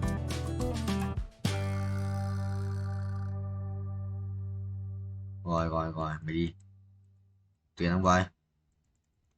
Không có A2 này. Tiền. No ship. Thằng này lên đây, thằng em chi vào đây này. Chuyện của mày à? Chuyện của mày ở đây à? Sử dụng một cái, ai không có giáp không? Đây. Broccoli. Này, xong. Easy game. Broccoli anh sẽ bút tốc cho em nhé.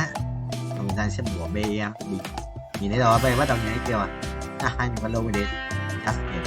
6 củ rồi. 7 là gần là hơn 5 rồi. 6 củ rất là hơn. Xin lát 1 thực sự là yếu ấy. Xin lát 2 cơ. Một đồ sự là đẹp. Đồ xin lát thực sự là binh linh nhất rồi. Top 1 đồ xin lát. Hồi thắng rồi. Thằng tên là gì? Thằng tên là Henry. Rồi đấy, cái tổng này. Cái may mắn 11 triệu tiền. Một phần nữa mình. Một phần nữa là tầm 3 tỷ. Kéo đi mất lần 2 thì có ấy.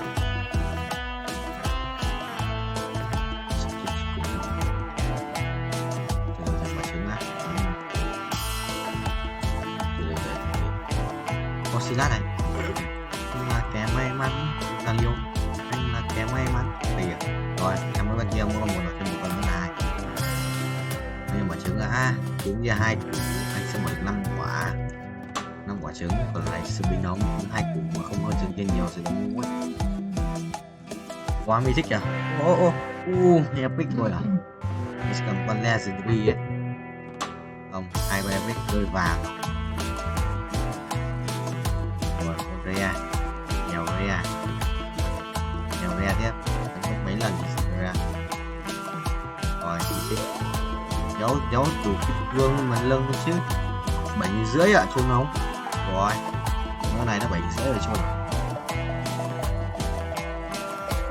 Bài bài tặng cho em một chút em bài thằng cái nhạc gì đấy vào đây đi các bạn game này quan rồi wow đúng hơn nửa luôn chuẩn đấy gần đến mà gần đến rồi đến không 23 24 25 26 27 28 29 28 nhân tại 28 rồi chiếu 2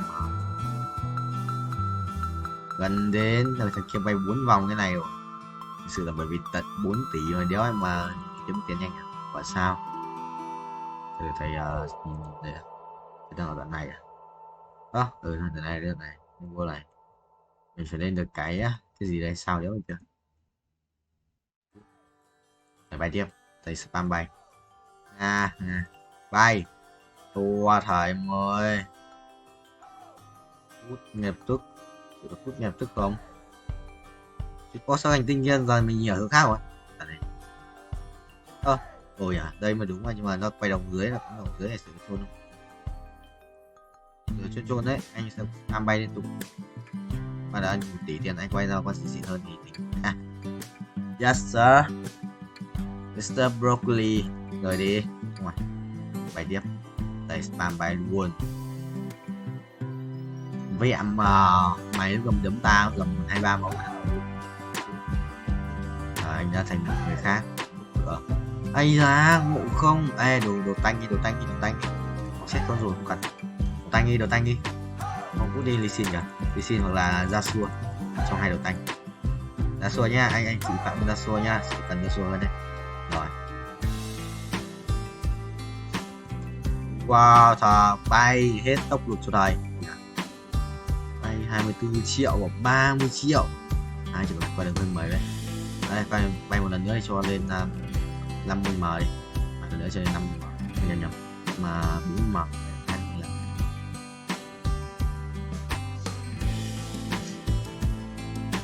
rồi này đánh đấu sĩ hiển giả này nhìn